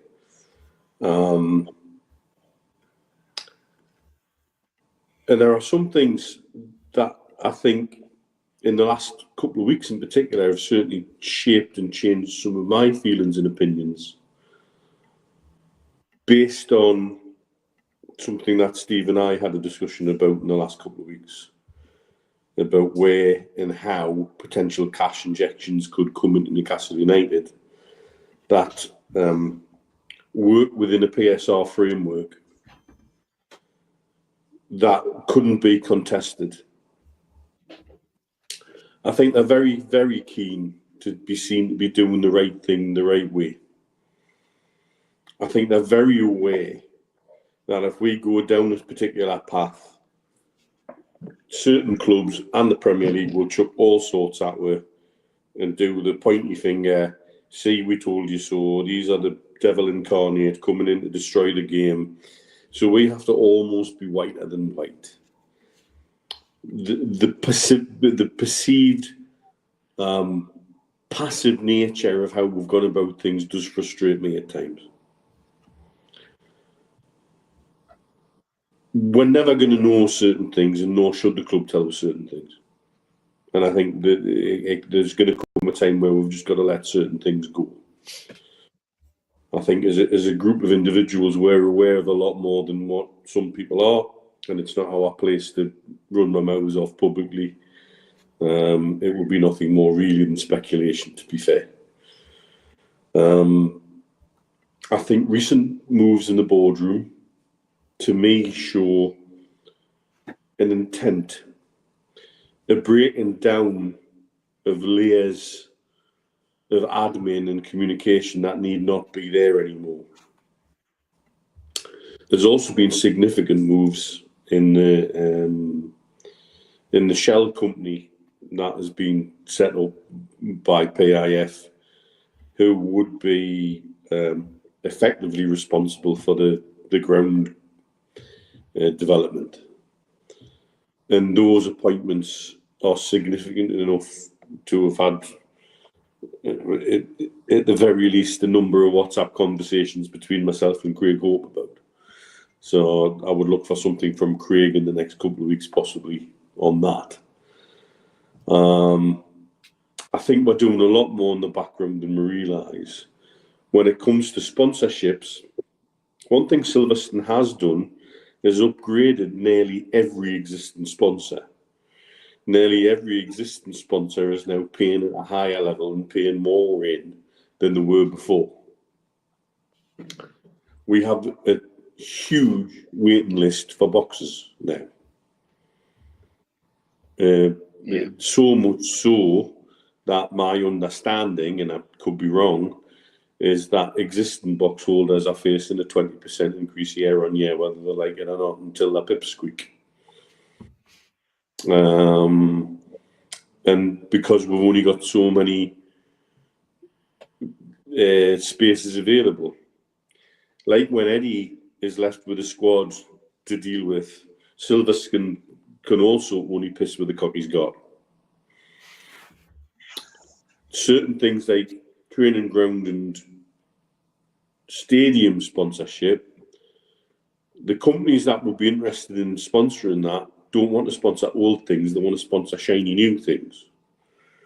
And I think until we start to see movement on all of the above, we won't start to see sponsorship deals like that. Now, whether that's a deliberate holding back, how much of that is influenced by APT, and I know another thing people were talking about is Man City raising another challenge about APT today, which I think is a very smart move on their part.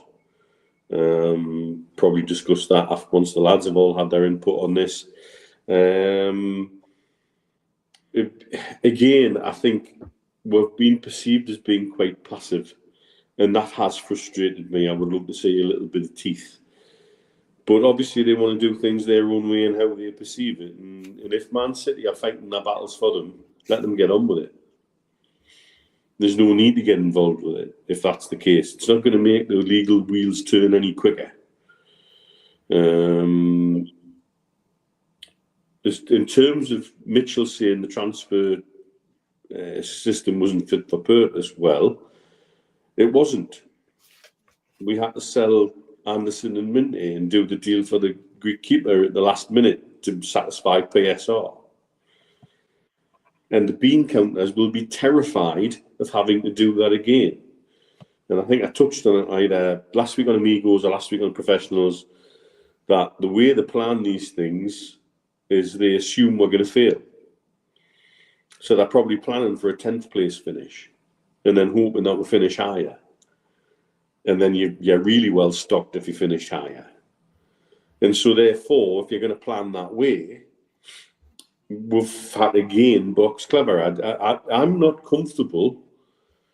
Effectively, we've taken a gamble that Wilson's going to stay fit at the end of the season for me. That's the gamble we've taken here. You got to hear Eddie's comments in the press conference today about could you? Somebody asked him the question: could you have bought better in the window than what you've got with Callum Wilson? And it was an absolutely emphatic no. And I get his reasoning. He knows the system. He knows what's expected of him. He knows how to play, and he works with the group already, and we don't have to integrate him. So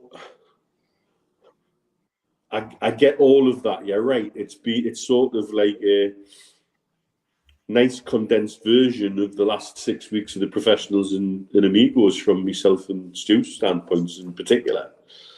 You know, I think Stu was very, very erudite in the way he talked about Silverstone and sponsorships the other week. I think particularly because what I don't understand about Silverstone is, does he really understand how business works in this part of the world? And is he really going to get the best out of business in this part of the world? However, having Jacobo Solis on the board now really should negate any of that. So there's probably a lot more going on than people realise. And like I say, the one thing, and I know Steve and I probably can't expand on it, the conversation we had last week about where a potential cash injection could come from, that would totally be legal within PSR and put us in a ridiculous situation, potentially, from a numbers game. There's a lot more going on than people realise. We just aren't shouting about it. And when it comes to communications, they're not going to communicate things to the fans, because they might as well put a great big banner up that says, this is how much we've got to spend in the transfer market. Please, everybody, come and have our hands down. Yeah. Can't do that. You know, that would be silly. Villa, the thing that kills me about Villa, they had to sell Duran to get them closer to where they were on PSR, but their wages to turnover before they signed the 4 players, including Rashford, who's on God knows how much a week, was at 94%. They must be over 100% wages to turnover now. That's Portsmouth and Leeds. They both went south twice because their wages to turnover was, I think Leeds was something like 123% and Portsmouth was something like 117%. And before they signed their players and sold Duran, Villa were running at 94% wage to turnover. And then Rashford's 375 weeks. Yeah. That's a gamble that would terrify me, because what they're gambling on is getting to the Champions League again, progressing further in the Champions League, and yet they've not added 2 of their winter signings to their Champions League squad, by the way. That again, one of the lad that come from Dortmund must be thinking, what the fuck have I come here for?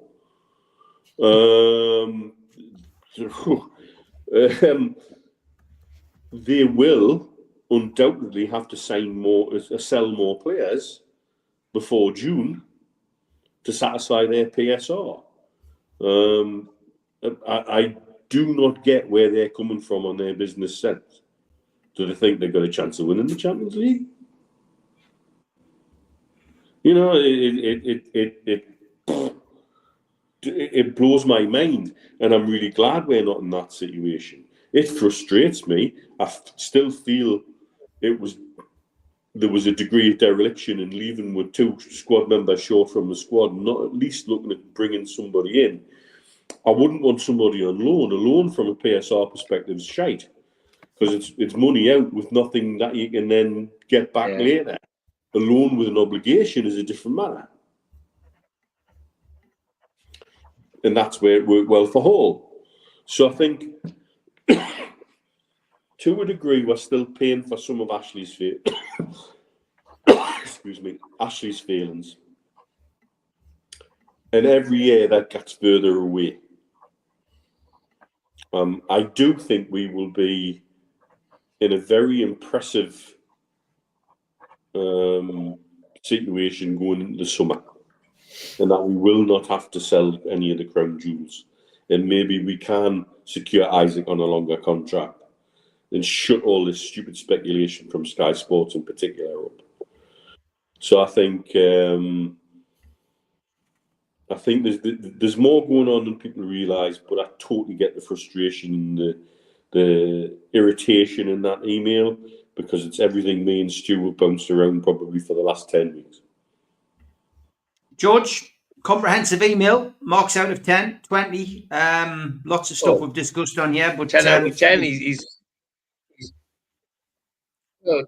He's put his finger on it all, hasn't he? And of all the people on here, I'm the one that's banged the drum about me, Dad, and Amanda since they left, and you don't need any evidence from me about it. Just look what's happened to the ladies' team. Look where their crowds have gone. Look where you hear so little about them. Where they had a trumpeter, in Amanda and made that. And people went to the ground to see the girls because Amanda was there.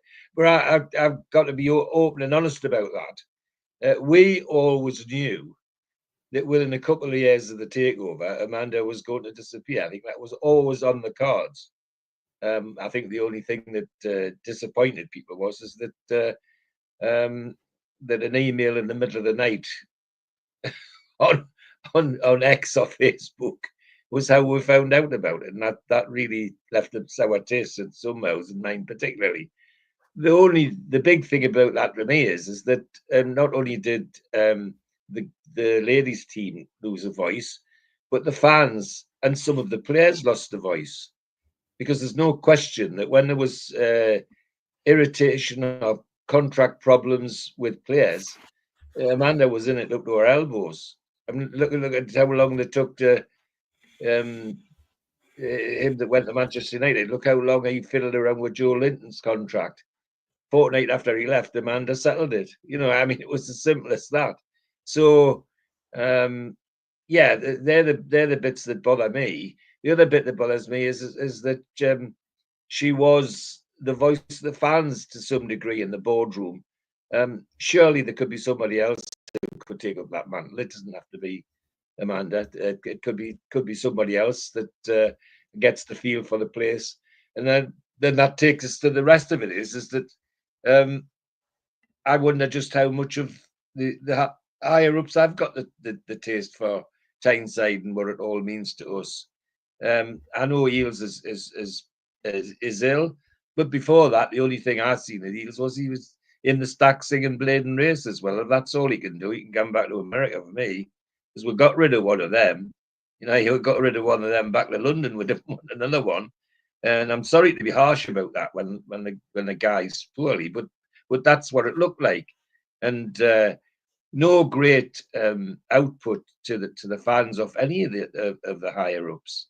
And Neil's right. Paul Mitchell's comments about the transfer system at the time was spot on if you look at it carefully. So, but the trouble is now, it's his watch now. He's not covering himself in glory at the moment by any means. He either explaining what he's doing or he's in London. Well, he might as well be shopping in Harrods, as far as I know. I don't see any benefit from what he's doing in London for Newcastle United, other than getting rid of. To be fair, getting 20 million for Lloyd Kelly was quite a bit of a coup. Well, yes, but even so, Neil, in terms of what that does to the squad, though, it's got to be a balancing act, surely. And he just to just say, well, he's out. I mean, I'm amazed that Trippier's even still here, if you believe the rumours. So they all need to get their heads together. And as regards the PIF's attitude to this, I think Neil's right. They will wait their time. They'll bide their time. Having worked with Saudis in my business, they never shout from the treetops until they have to, until they need to, and when they do, everybody, yes, they shout loud, and that's what will happen.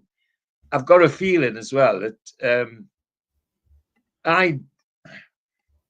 when I try and do the sums on PSR, which is not very easy. I just get the feeling that there's a little bit of selling with a bill of goods on it. I think there's more in there than we're being led to believe. I think there's money there if we really needed it. And I think I don't know why I feel like that, but every time I try and calculate things, and you get the 50 or 60 million or whatever it was, so Gahey's still floating around, and this one and that one, and you think, well, hold on, where's that money gone? And so I don't think we're getting the whole story. I reacted at the time that we had to sell Anderson and Minty. I thought that was absolutely disgraceful, that we put ourselves in that position. But I think I don't know about the rest of you, really put that down to the people at the top who thought they'd get £100 million for Bruno. I really still think that was what they really wanted to do. They wanted to get £100 million for Bruno, and then stupidly realised that no club in the world could pay that out in one lump sum. So we ended up having to get rid of the two young ones as a sacrificial lamb. So it hasn't a good look. But I think Cliff will be careful and quiet and working away hard in the background. As Neil says, the changes at the boardroom level are intentional and to do a particular thing. It's interesting that the chairman's coming for the Nottingham Forest game and is staying a while. Now, he doesn't always stay a while. I wondered if staying a while means he's going to kick some backsides. I don't know. I could be wrong, but I would like to think he is. I think the fans would appreciate that. So the email was long, but the points are made. Anybody that's a Newcastle fan that's been following this story couldn't help but ask all those questions, because they're the ones that come out and hit you in the face all the time. So well done. Anyway, it's certainly given us food for thought as well. And, maybe if there's somebody from the club watches this channel, they may be getting food for thought as well. Yeah, well, we do know from the press conference today that Mitchell will be coming out and making some kind of statement. Eddie Howe was asked about it, and he said that they will be coming out and speaking to the fans. Well, Lee Marshall did anyway. Eddie did joke and say, I love it when I don't have to answer a question. But it was. We do know that there'll be something coming, so that will be interesting. Joe, thoughts just on that email? Yeah, it was fantastic, Steve. As George said, it's the questions I think we're all asking, to stuff we're all thinking about. I trust PIF that these are serious people, serious business people, and I think with any investment, I mean, I'm not a businessman, as people probably know, but what's the first thing you do when you take over an essentially a failing company? We didn't know the state of the books. We knew the price of the football club. God knows what they've inherited when they've started opening the filing cabinets in the boardroom and what have you. And we didn't have a board. We had one bloke in Lee Charnley doing everything. We've got an infrastructure in there now. We've had two cup finals, a Champions League run, and top 10 in the Premier League pretty consistently. So I can only trust the board that they do know what they're doing. I, like everybody else, would have loved a new right winger and a new centre forward and a new goalkeeper in January. It's a bad market. Only Man City have panicked, if you think about it. Man United have done a small bit of business. It's a poor market anyway. Miguel Almiron had to go for me. Get the money while you can. I just wonder if it's all just going towards a beautiful summer, whether that be an announcement about the stadium. We know that there's things happening in relation to the training ground. Neil hit the nail on the head. If I owned Saudi Airlines, I'd want to sponsor the new stadium. I wouldn't want to sponsor the Sports Direct Thunderdome, So I think there's exciting times ahead. I have to believe that Paul Mitchell and Eddie Howe are friends, and they do sit together and they do talk about this stuff. Can we get through, Eddie? Can we make a fight for the rest of the season with what we've got left?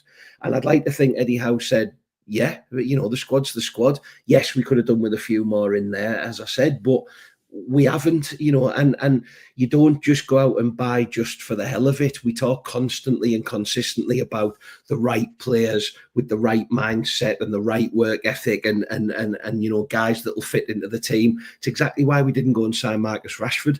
And I think for me, you know, as Neil said, Neil used the phrase whiter than white. I think we've got to be, I don't want to be known as the football club that cheated its way and spent 200, you know, look what happened to Chelsea. They get vilified every time they make a sign and we all jump on the bandwagon. I don't want to be Chelsea. I don't want to be Manchester City. You know, look what happened to Glasgow Rangers not so long ago. They were relegated 2 or 3 divisions, weren't they, for financial irregularity. We don't know what's going to happen to Manchester City. You've just mentioned a club there, Aston Villa. God knows where they're going to be in 18 months' time. We don't want a points deduction. Had we have spent money and we'd have ended up with a 6-12 point deduction, that might have rattled our Champions League hopes this season. And what would we rather have? A new right winger, but no Champions League football for 2 seasons, or get in the Champions League this year, you know, and keep those coffers building. Yeah, Peter Silverstone needs to get his finger out. I honestly thought we'd have had sponsored the corner flags and the bricks and anything, you know, the pigeon. I thought we'd have sponsored anything we could. But I don't want to be Portsmouth. I don't want to be Leeds United. I certainly don't want to be Manchester City facing all of God knows what they're going to face. You know, if that means we have to wait another 3 or 4 transfer windows to do it right and do it properly, then so be it. But what I do know is I've never felt like this before. We've never had this hope that actually we've got a proper football club that are going to do things properly.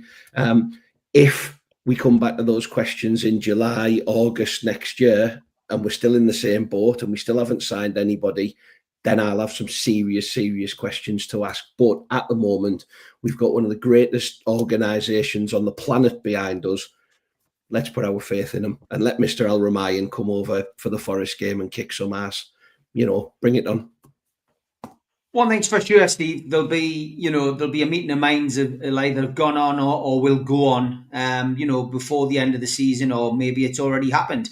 Maybe they'll have a big get-together pre-cup final and after the cup final. But one thing's for sure, Al Ramayan, PIF, Mitchell, Eels, and I dare say Eddie Howe, you know, and you know, all of those other important people at Newcastle United will certainly have their eyes on the next transfer window. There will be a meeting at some point, and you know, those people will get together, and I'm sure that, you know, they will have a plan for the summer. They need to, with players out of contract as well. Absolutely, Steve, and these people all must be working from the same plan as well. I mean, it's vitally important that they all understand the plan. You know, it's vitally important that Al Ramayan explains to the board exactly what he sees as the direction for the football club, where he wants it to be. We talked about Miadad and Amanda coming, and they talked about a 3-year plan. Ashworth came with his 5-year plan. We talked about this last week. And then he disappeared, and then we had a bit of a hiatus, and then Mitchell arrives with a further 5-year plan, which is going to be different to his opinion, or the opinion of Ashworth, and where, in terms of where the club's going. So there's been a lot of juxtaposition there, and I think it's vitally important that from the top, the direction of where the club needs to be and wants to be is driven. It needs to be driven from the top. It can't be driven from the bottom up. That's kind of the way that I'll look at the way the football club is.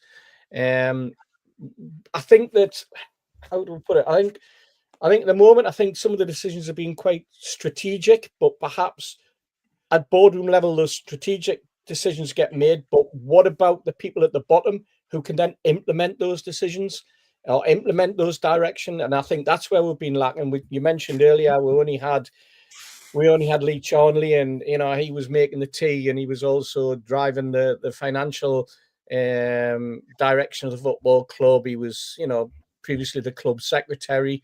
Before that, he was a secretary and he was looking after marketing, and he was looking after everything. I think that what we've had to do as we've been going along is we've had to build that day-to-day management structure, and it's whether those people understand the direction. And I think, do they understand the direction from a football perspective, from a football business perspective, are we getting bogged down in PSR? Are there people in the football club who are frightened of PSR? Are there people in the football club who can't think out of the box? We talk about the marketing. When the marketing was a shambles, is it any better? I'm sure it is. But I'm looking around here, and except Steve. Sorry, mate. It's only last year that we passed the numbers in the commercial department that Sunderland had. Exactly. I mean, Steve's sitting there with kit. Joe, you've got kit on. I've got a kit on here. There's nothing here that symbolises anything to say that there's a club sponsor that's specifically for this particular piece of kit. And I'm not expecting the players to be running around, as like a simile of Lewis Hamilton with stickers everywhere, and companies and brands. But I'm expecting a little bit more than Adidas and the club badge. Why is there nothing on the sleeve? Why is there nothing up here? Why is there nothing down the side? Why is there nothing across the back? These are outlets that, areas that could be marketable. I'm sure that's what they're looking at. I hope that's what they're looking at. It's the same with yours. Why does one top cannot have different sponsors? I know there's a lot of negotiation that goes on, and people say they don't want to be associated with this particular company, and you don't want their company associated with that company, and that's the way that marketing people work. And there's parameters in terms of the advertising. But if you've got a good football club and you've got a good brand out there, and you want to be associated with Newcastle United, and you see that the way the club's grown, then you'd want to be part of it. And it's whether we can grab that dynamic and do that. You're talking about, you mentioned there, I mean, the communication. The communication is poor, but I think the communication is poor because that's the way they want it. They want to control. They want to control every single word that comes out of the football club. They want to do it in their own time, and they want to do it and only utter the words that they decide need to be uttered. You can see with the way the press conferences are managed, and you can see the words that are very, very carefully drawn now by Eddie in the way that he talks. Some of us can read between the lines. Some of us don't want to read between the lines.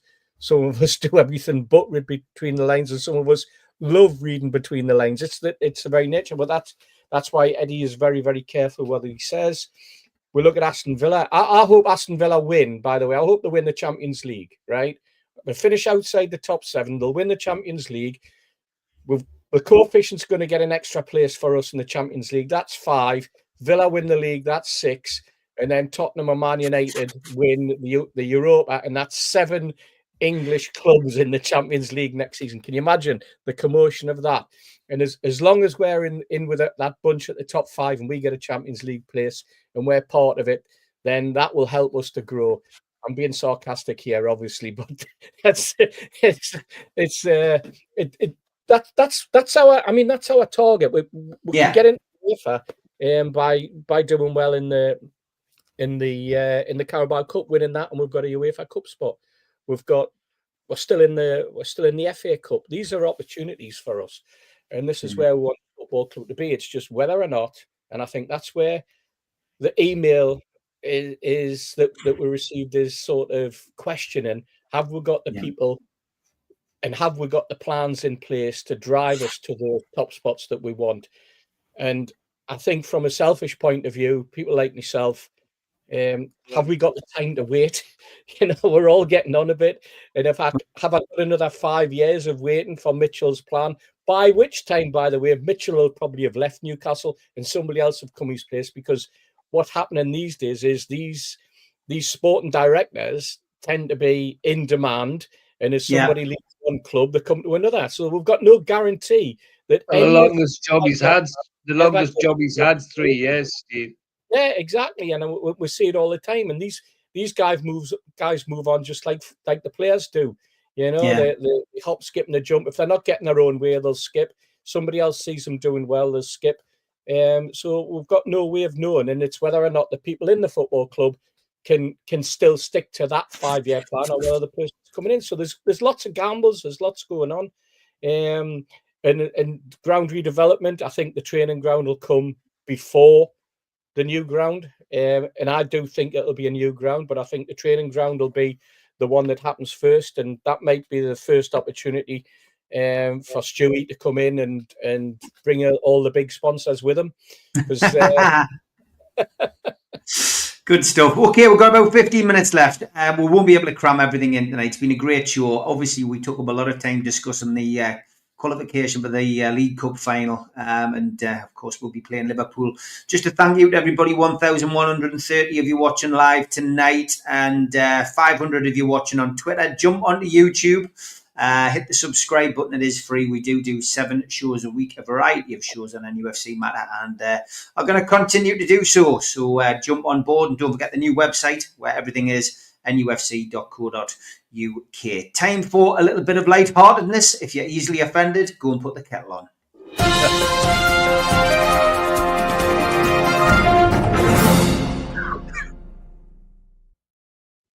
I had to whittle these down this week, but there's been some good ones. The missus asked what I was doing on the computer. I said I was looking for cheap flights. She got all excited, which is strange, as she's never shown any interest in darts before. And a bloke rang me up the other day and said, I'm the dandy highwayman who you're too scared to mention. I spend my cash on looking flash and grabbing your attention. I tried to tell him he had the wrong number, but he was adamant. And a farmer finds all his cows frozen in the snow. He prays for help and a woman appears. She waves her arms over the cows and they immediately defrost. Thank you, the farmer cries. Are you magic? No, she said. I'm Thora Heard. Yay! Valentine's Day is on the way. Ideal for Valentine's these lads, apparently. And, I've got a story from a paramedic friend about that. Don't bother. Jimmy Moore, thanks for this tweet of the week. Parfait life is hard, he says. Yes, I did like that, mate. It looks thoroughly miserable. And this one, all about Steve. Thanks for this. Trying to use up the last bit of cheese before the diet starts. I think that's most of us after we've had a night on the drink. Away for a shite, back in 5 minutes. I bet there's a load of people who really do just want to put that sign up. And these have come to my attention. G&D's bacon condoms make your meat look like a meat.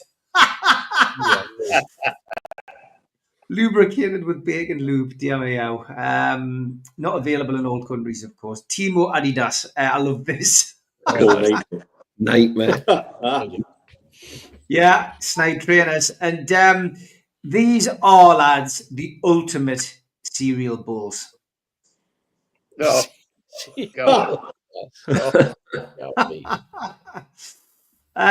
We do like a saying on here, don't we? You come from dust and you'll return to dust. That's why I don't dust. It could be someone I know. Showed that to the missus. She wasn't impressed. This guy tried to shave his head, he says, but now I look like a worm. Byron asked him how he folds towels.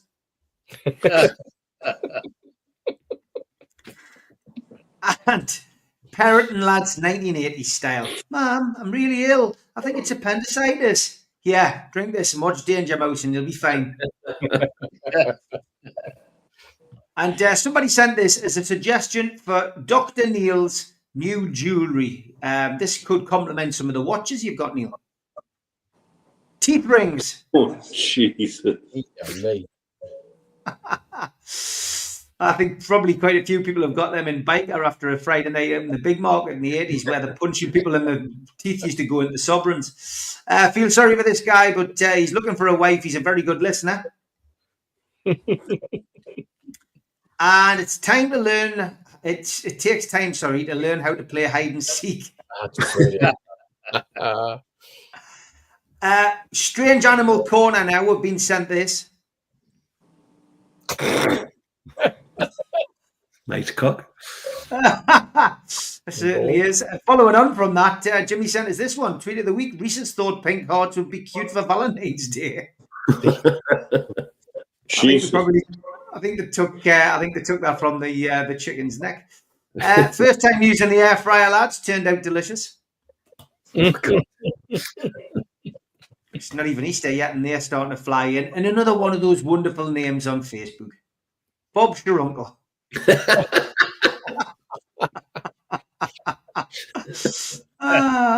Don't send us panties your hand, please.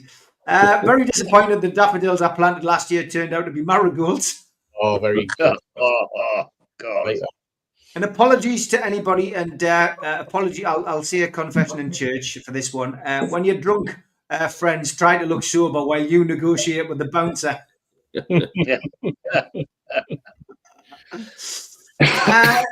Tweet, want to sing this one, says Keith. What did Snow White say when her photos didn't show up? Someday my prince will come. Oh, Cheers, Oh. Keith. Yeah. And this one from Sam. Every day there's a bike that tries to run me over. That's a vicious cycle. oh. And another one from Jimmy. Tweet of the week, he says it all makes sense now. The logo for Jägermeister. Oh, dear God. Oh.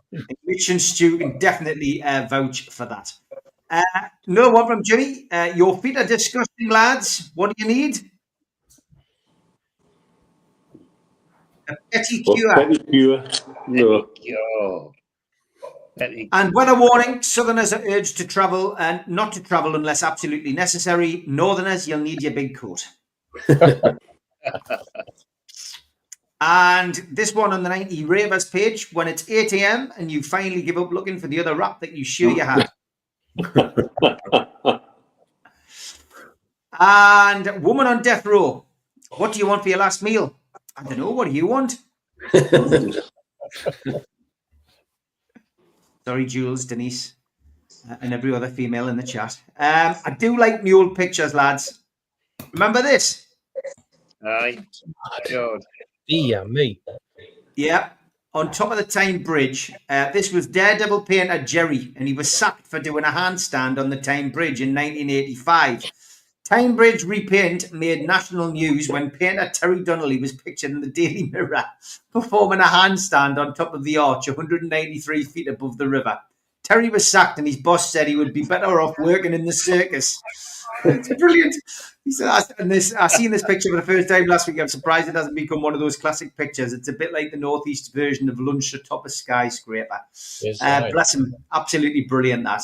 Thank you for sending that in. Ian Hull, I did like this. Aussie. It's then that Ed realised he'd mistakenly purchased a heavy metal detector. Oh. And Stephen, I've had this one before, but I decided to share it again. Krabby's Dick, Delaware, Marketplace and Grill. Eat our balls with our homemade semen sauce. Cheers. I'm sure Jimmy's been there. This one as well from Stephen Kennedy. He says, sing along, Steve. Oh, Sweet carrot lime. Ba, ba, ba. Thank you, Stephen. Everybody knows I like a sing song every now and then. This one as well from Stephen. Going to contact trading standards. Just got me face slapped and barred from the shop. Love to know where that is, mate. I'd love to know where it is. Last few. This one from Soda Pop Kid. Please, no more Arsenal shirts in the recycling bin. And this one from Stephen as well. Never fight dinosaurs. You will get Jurassic kicked. brilliant. Another sign. By replacing your morning coffee with green tea, you can lose up to 89% of what little joy you still have left in your life. I do like a green tea, like. Soda Pop Kid as well. Wrong cue, Mr. Grimley. This is pensions. You're only 83. It's definitely the way the company, this country is going. As this sums up as well, waiting to be seen in A&E. Last couple, Gary, I like this. Oh, the irony. Collision investigating. Brilliant. And the top two, lads, it was a chuck up between these two. I'm going to go with this one as number 2. There's really nothing quite so feet as tiny little baby feet. Yes. Cheers, Roger. And this one, what does it look like I do for a living? Jalen replies, solve mysteries with a dog. That's the winner of Tweet of the Week this week. Please send them to us on social media or email nufcmatters1892@gmail.com and we will feature them next week.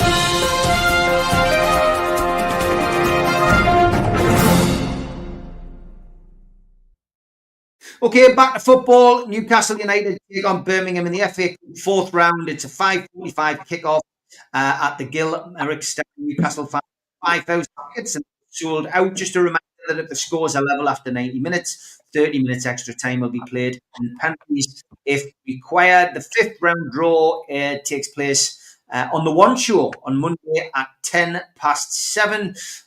Early team news: Jamal Lascelles, Harvey Barnes, Joe Linton and Sven Botman are all unavailable. We expect a few more people to be rested.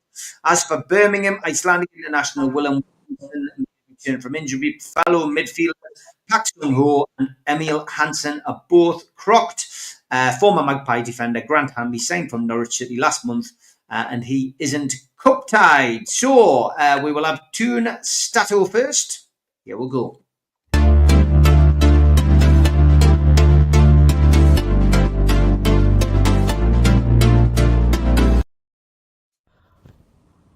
Hello everyone, what an amazing win in midweek against Arsenal, and Newcastle is at Wembley for the 2nd time in the last 3 seasons. Eddie Howe becomes the first manager to reach 2 finals with Newcastle since Joe Harvey reaching the Fairs Cup in '69 and the FA Cup final in '74. So, Birmingham tomorrow away in the FA Cup. What are the stats? Actually, Newcastle has faced Birmingham 3 times so far in the FA Cup. And every time the game needed a replay to settle the winner, Newcastle progressing twice, and of course Birmingham eliminating Newcastle back in 2007 with that infamous 5-1 win at St. James's Park with Steve Bruce at the helm.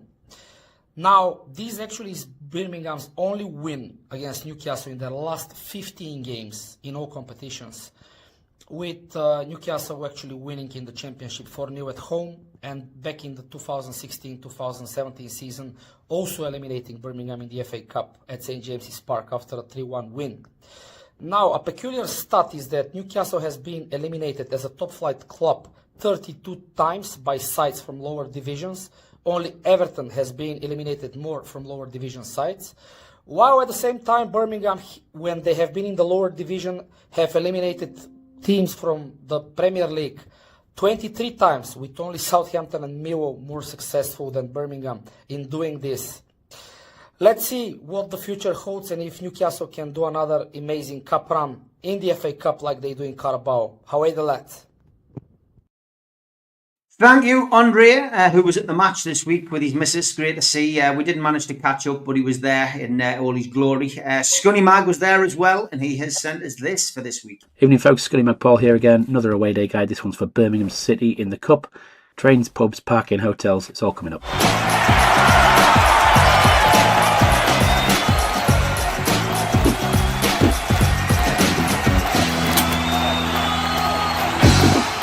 Okay, St Andrews. If you're driving in, there's no official stadium parking. There's plenty dotted around between the ground and the city centre. I've picked a couple of the multi-stories out. First one is the Edgbaston Street car park. You can find the entrance to that at Robot Melt Entry. And then a little bit handier for the Bull Ring, you've got the Moore Street car park. Mostly flap enter will get you to the corner of that way you get in. That brings me nicely onto the trains. Birmingham New Street is served by cross-country trains, and these will give you direct train access all the way up through Leeds, York, Newcastle, all the way up to Aberdeen if needed. The nearest away-friendly pub to the station is the Shakespeare. What 3 words for the front is slap wedge target, but that's quite small, and if there's hundreds of you getting off the train, it's going to fill up very quickly. A few streets further on, you've got Bennett's Hill with decent choices there for you, pretty much next door to each other. The Sun on the Hill and the Briar Rose are the Wetherspoons. They do get a bit funny about football shirts and asking you to cover them up or refusing entry, so I'm not going to highly recommend them, but the Sun on the Hill next door is a good shout if you do head for the Wetherspoons and you get turned away for any reason. You can find both of those at Goes Senses Dizzy. Halfway between the city centre and the ground, you've got Anchor at Digbeth. It's on a corner down near the coach station, and it's a nice little stop off halfway to the stadium. It's about 10-15 minutes walk from there to get to the Visit and Sports corner. Ground Lovely Jolly will find you outside that one, and then up near the ground, the Cricketers Arms is a mixed one, and Gosh Retail Arena is your what 3 words to find it, and it's just the other side of the supermarket car park. If you plan on staying over, the The Briar Rose that I mentioned earlier, the Wetherspoons, is actually a Weather Lodge. Those are always decent value, decent quality. I think like Premier Inn, but with the Wetherspoons attached. So if you are planning on drinking there and staying in the city, it might be worth a shout. And then when you are ready to move up to the ground, Police Jumpy Glitz will get you to the gated entrance to the coach park, which is where the visiting supporters are going to be granted access. The facilities are fairly modern. It's had work done on it in recent years. The views of the pitch are excellent, to be fair, for an old stadium. That's it from me. Have a fantastic day, and I'll see you in the next one.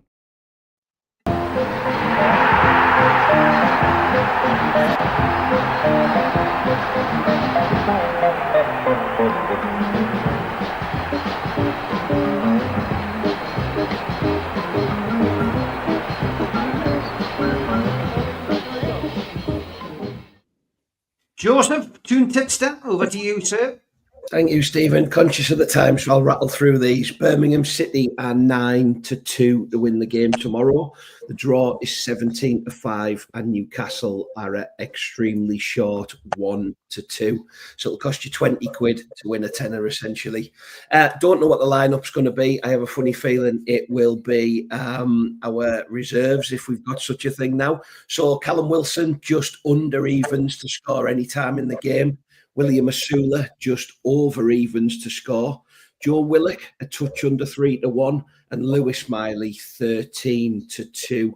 Birmingham have also got a centre forward by the name of Jay Stansfield. He scored 14 goals this season. On fire, he's 9-4 to score for them. 0-0, 16-1, ones each, 15-2. 1-0 Newcastle, 8-1. 2-1 is 13-2, and you can have 9-1 for the Penmen. If you think we'll get beat 1-0, that's 18-1. 2-0 is 33-1, and a 2-1 defeat is 14-1. Sean Longstaff, yellow card, 7-1 and 9-2 if you think there'll be a red card in the game. In terms of the trophy itself, Man City are favourites, 7-2. Liverpool, 4-1. Manchester United, interestingly, come in third at 15-2, and then you've got Chelsea and Newcastle at 8-1. I'll be sticking 20 quid on Nottingham Forest at 22-1 to win the FA Cup. Look after your money tomorrow, bet sensibly, but I don't know. Will we win? Who knows? Not at that price. I'll be leaving Newcastle alone tomorrow. Get yourself some whole soothers and some lemsips, mate. Sort that throat out. Mitch, will come to you first for your prediction, your feelings. I mean, it's going to be a changed team no matter what because of the injuries, but I think he'll drop a few more, play a few more. Be interesting to see what he does. What's your feelings about tomorrow? And obviously then a prediction with your dice and from yourself. Classic, as Sir Bobby would have said, banana blip. They're an interesting team at the minute. There's a buzz around Birmingham, mainly around ownership. Another American-owned team. They've got Tom Brady involved because he's got connections to the chairman and the main owner through Goldman Sachs, and I suspect he was parking money where his now ex-wife couldn't get her hands on it, given that he's just sold most of his watches off in an auction as well. But there's a certain buzz about them, and they've got ambitious plans and big plans, and taking our scalp in the cup would do them a lot of good. They'll be up for it. There's no doubt about it. So we've got to be ready for it no matter who we put out. But no matter who we put out, we should have more than them, even with a much changed side. I have a distinct feeling that he might not change the side so much. I just have a feeling he might go stronger than we think. But either way, you know, you just have to beat who's in front of you. We've got one running it, no replay, potential penalties on the day. I think with the changes he does make, we'll probably have quite a strong bench. So that would hopefully right any wrongs if we make it from the off. For me, I think we might see Wilson start. Wouldn't surprise me to see Asula start as well. There's been talk about Eddie getting him ready to play on the right-hand side and being an additional option in the right wing position. I just hope he doesn't tinker for tinker's sakes and we'll go as strong as we dare, and we should have enough to put Birmingham away, really. Okay, mate, what does the dice say? The dice is 1-2. 2-1 to Newcastle. Aye. Okay. What about you? What are you feeling? 1-0 to us. 1-0. All right, George, over to you. Yeah, well, I'm glad you mentioned the centre forward. Andre mentioned the centre forward. Somebody mentioned the centre forward. And he is on fire, but he's a bit of a mixture. He's an old-fashioned, bustling centre forward, but he's got a bit of skill as well. And we need somebody like Dan Burn in the middle to handle him. Then I think we're in with a shout.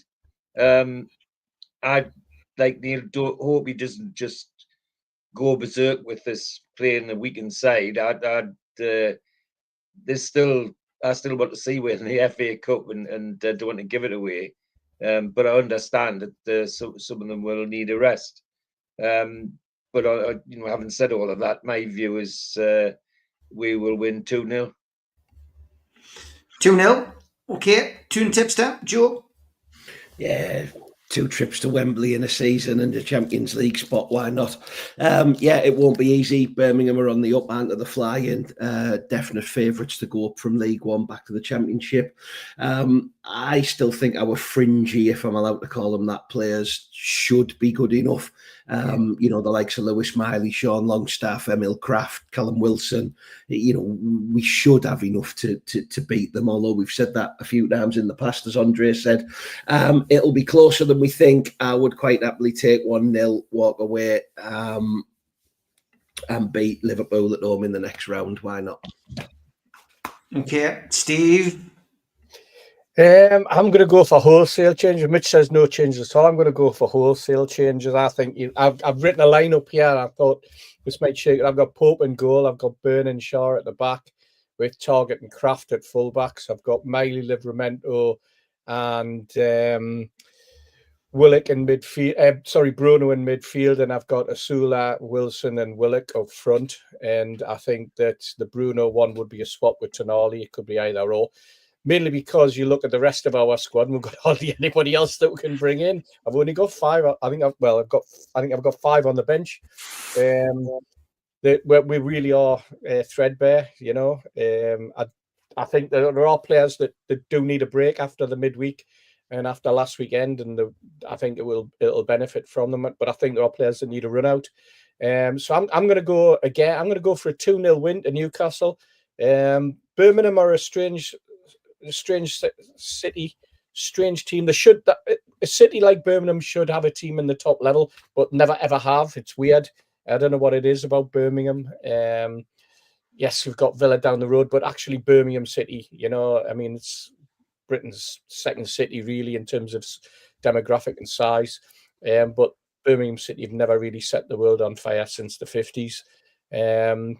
But it's going to be an interesting game. Stansfield cost about 15 or 16 million. And I think they've got Lyndon Dykes, former Mackham, playing for them as well. Yeah. But I think the main competition for Birmingham this season is that I hope someone kicks him up the arse. Yes. They need to get promoted. That's Birmingham's target. But I think they have another in a little battle because they want to finish above Wrexham. So I think that's what their main thing is. And I think Newcastle United we're firing on cylinders in terms of cup, so we've got to keep the cup run going. And you know what? It could be a League Cup and FA Cup double on this season. Let's keep it going, lads. Could be. I'm going to go for a 4-2 win to Newcastle. I think there'll be goals galore tomorrow. I think there'll be some interesting goals. I think Birmingham will come out of the pen quite up for it. I think Newcastle will have to get their way back into it. I can see Birmingham take the lead, but I think Newcastle will be too strong for them. I still think we'll have a bench packed full of talent who can come on and do the business. But I'm going to go for goals tomorrow. I think Newcastle will be. It's not like you. I think there'll be a few goals, mate. 4-2, I'm going. Okay, finish up with this.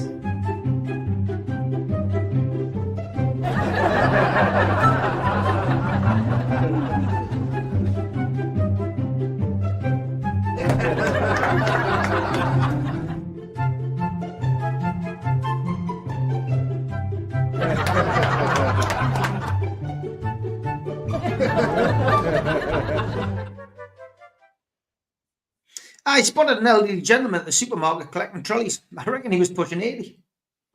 Oh, Thank you, Elliot. Very good. Good to see everybody tonight. Amazing numbers as well, as I say. We'll never take it for granted. Thanks for all your support. Jump onto YouTube. Find NUFC Matters on there. Hit the subscribe button. Back tomorrow with Freezer Crowd, the Northeast Football Podcast, 10 o'clock in the morning. And then keep an eye out for the professionals. It might be slightly later. I need to sort that out with Neil and Stu. I've been waiting on a call time for something I'm filming this weekend. And I am going to be in early, but it's what time I get back. So we will be doing something on Sunday. What time remains to be seen. Thanks, everybody, for watching. Enjoy FA Cup weekend. And we will see you all in the morning. Take care. Bye, lads. see everybody. Cheers, everyone. Thank you. Thank you.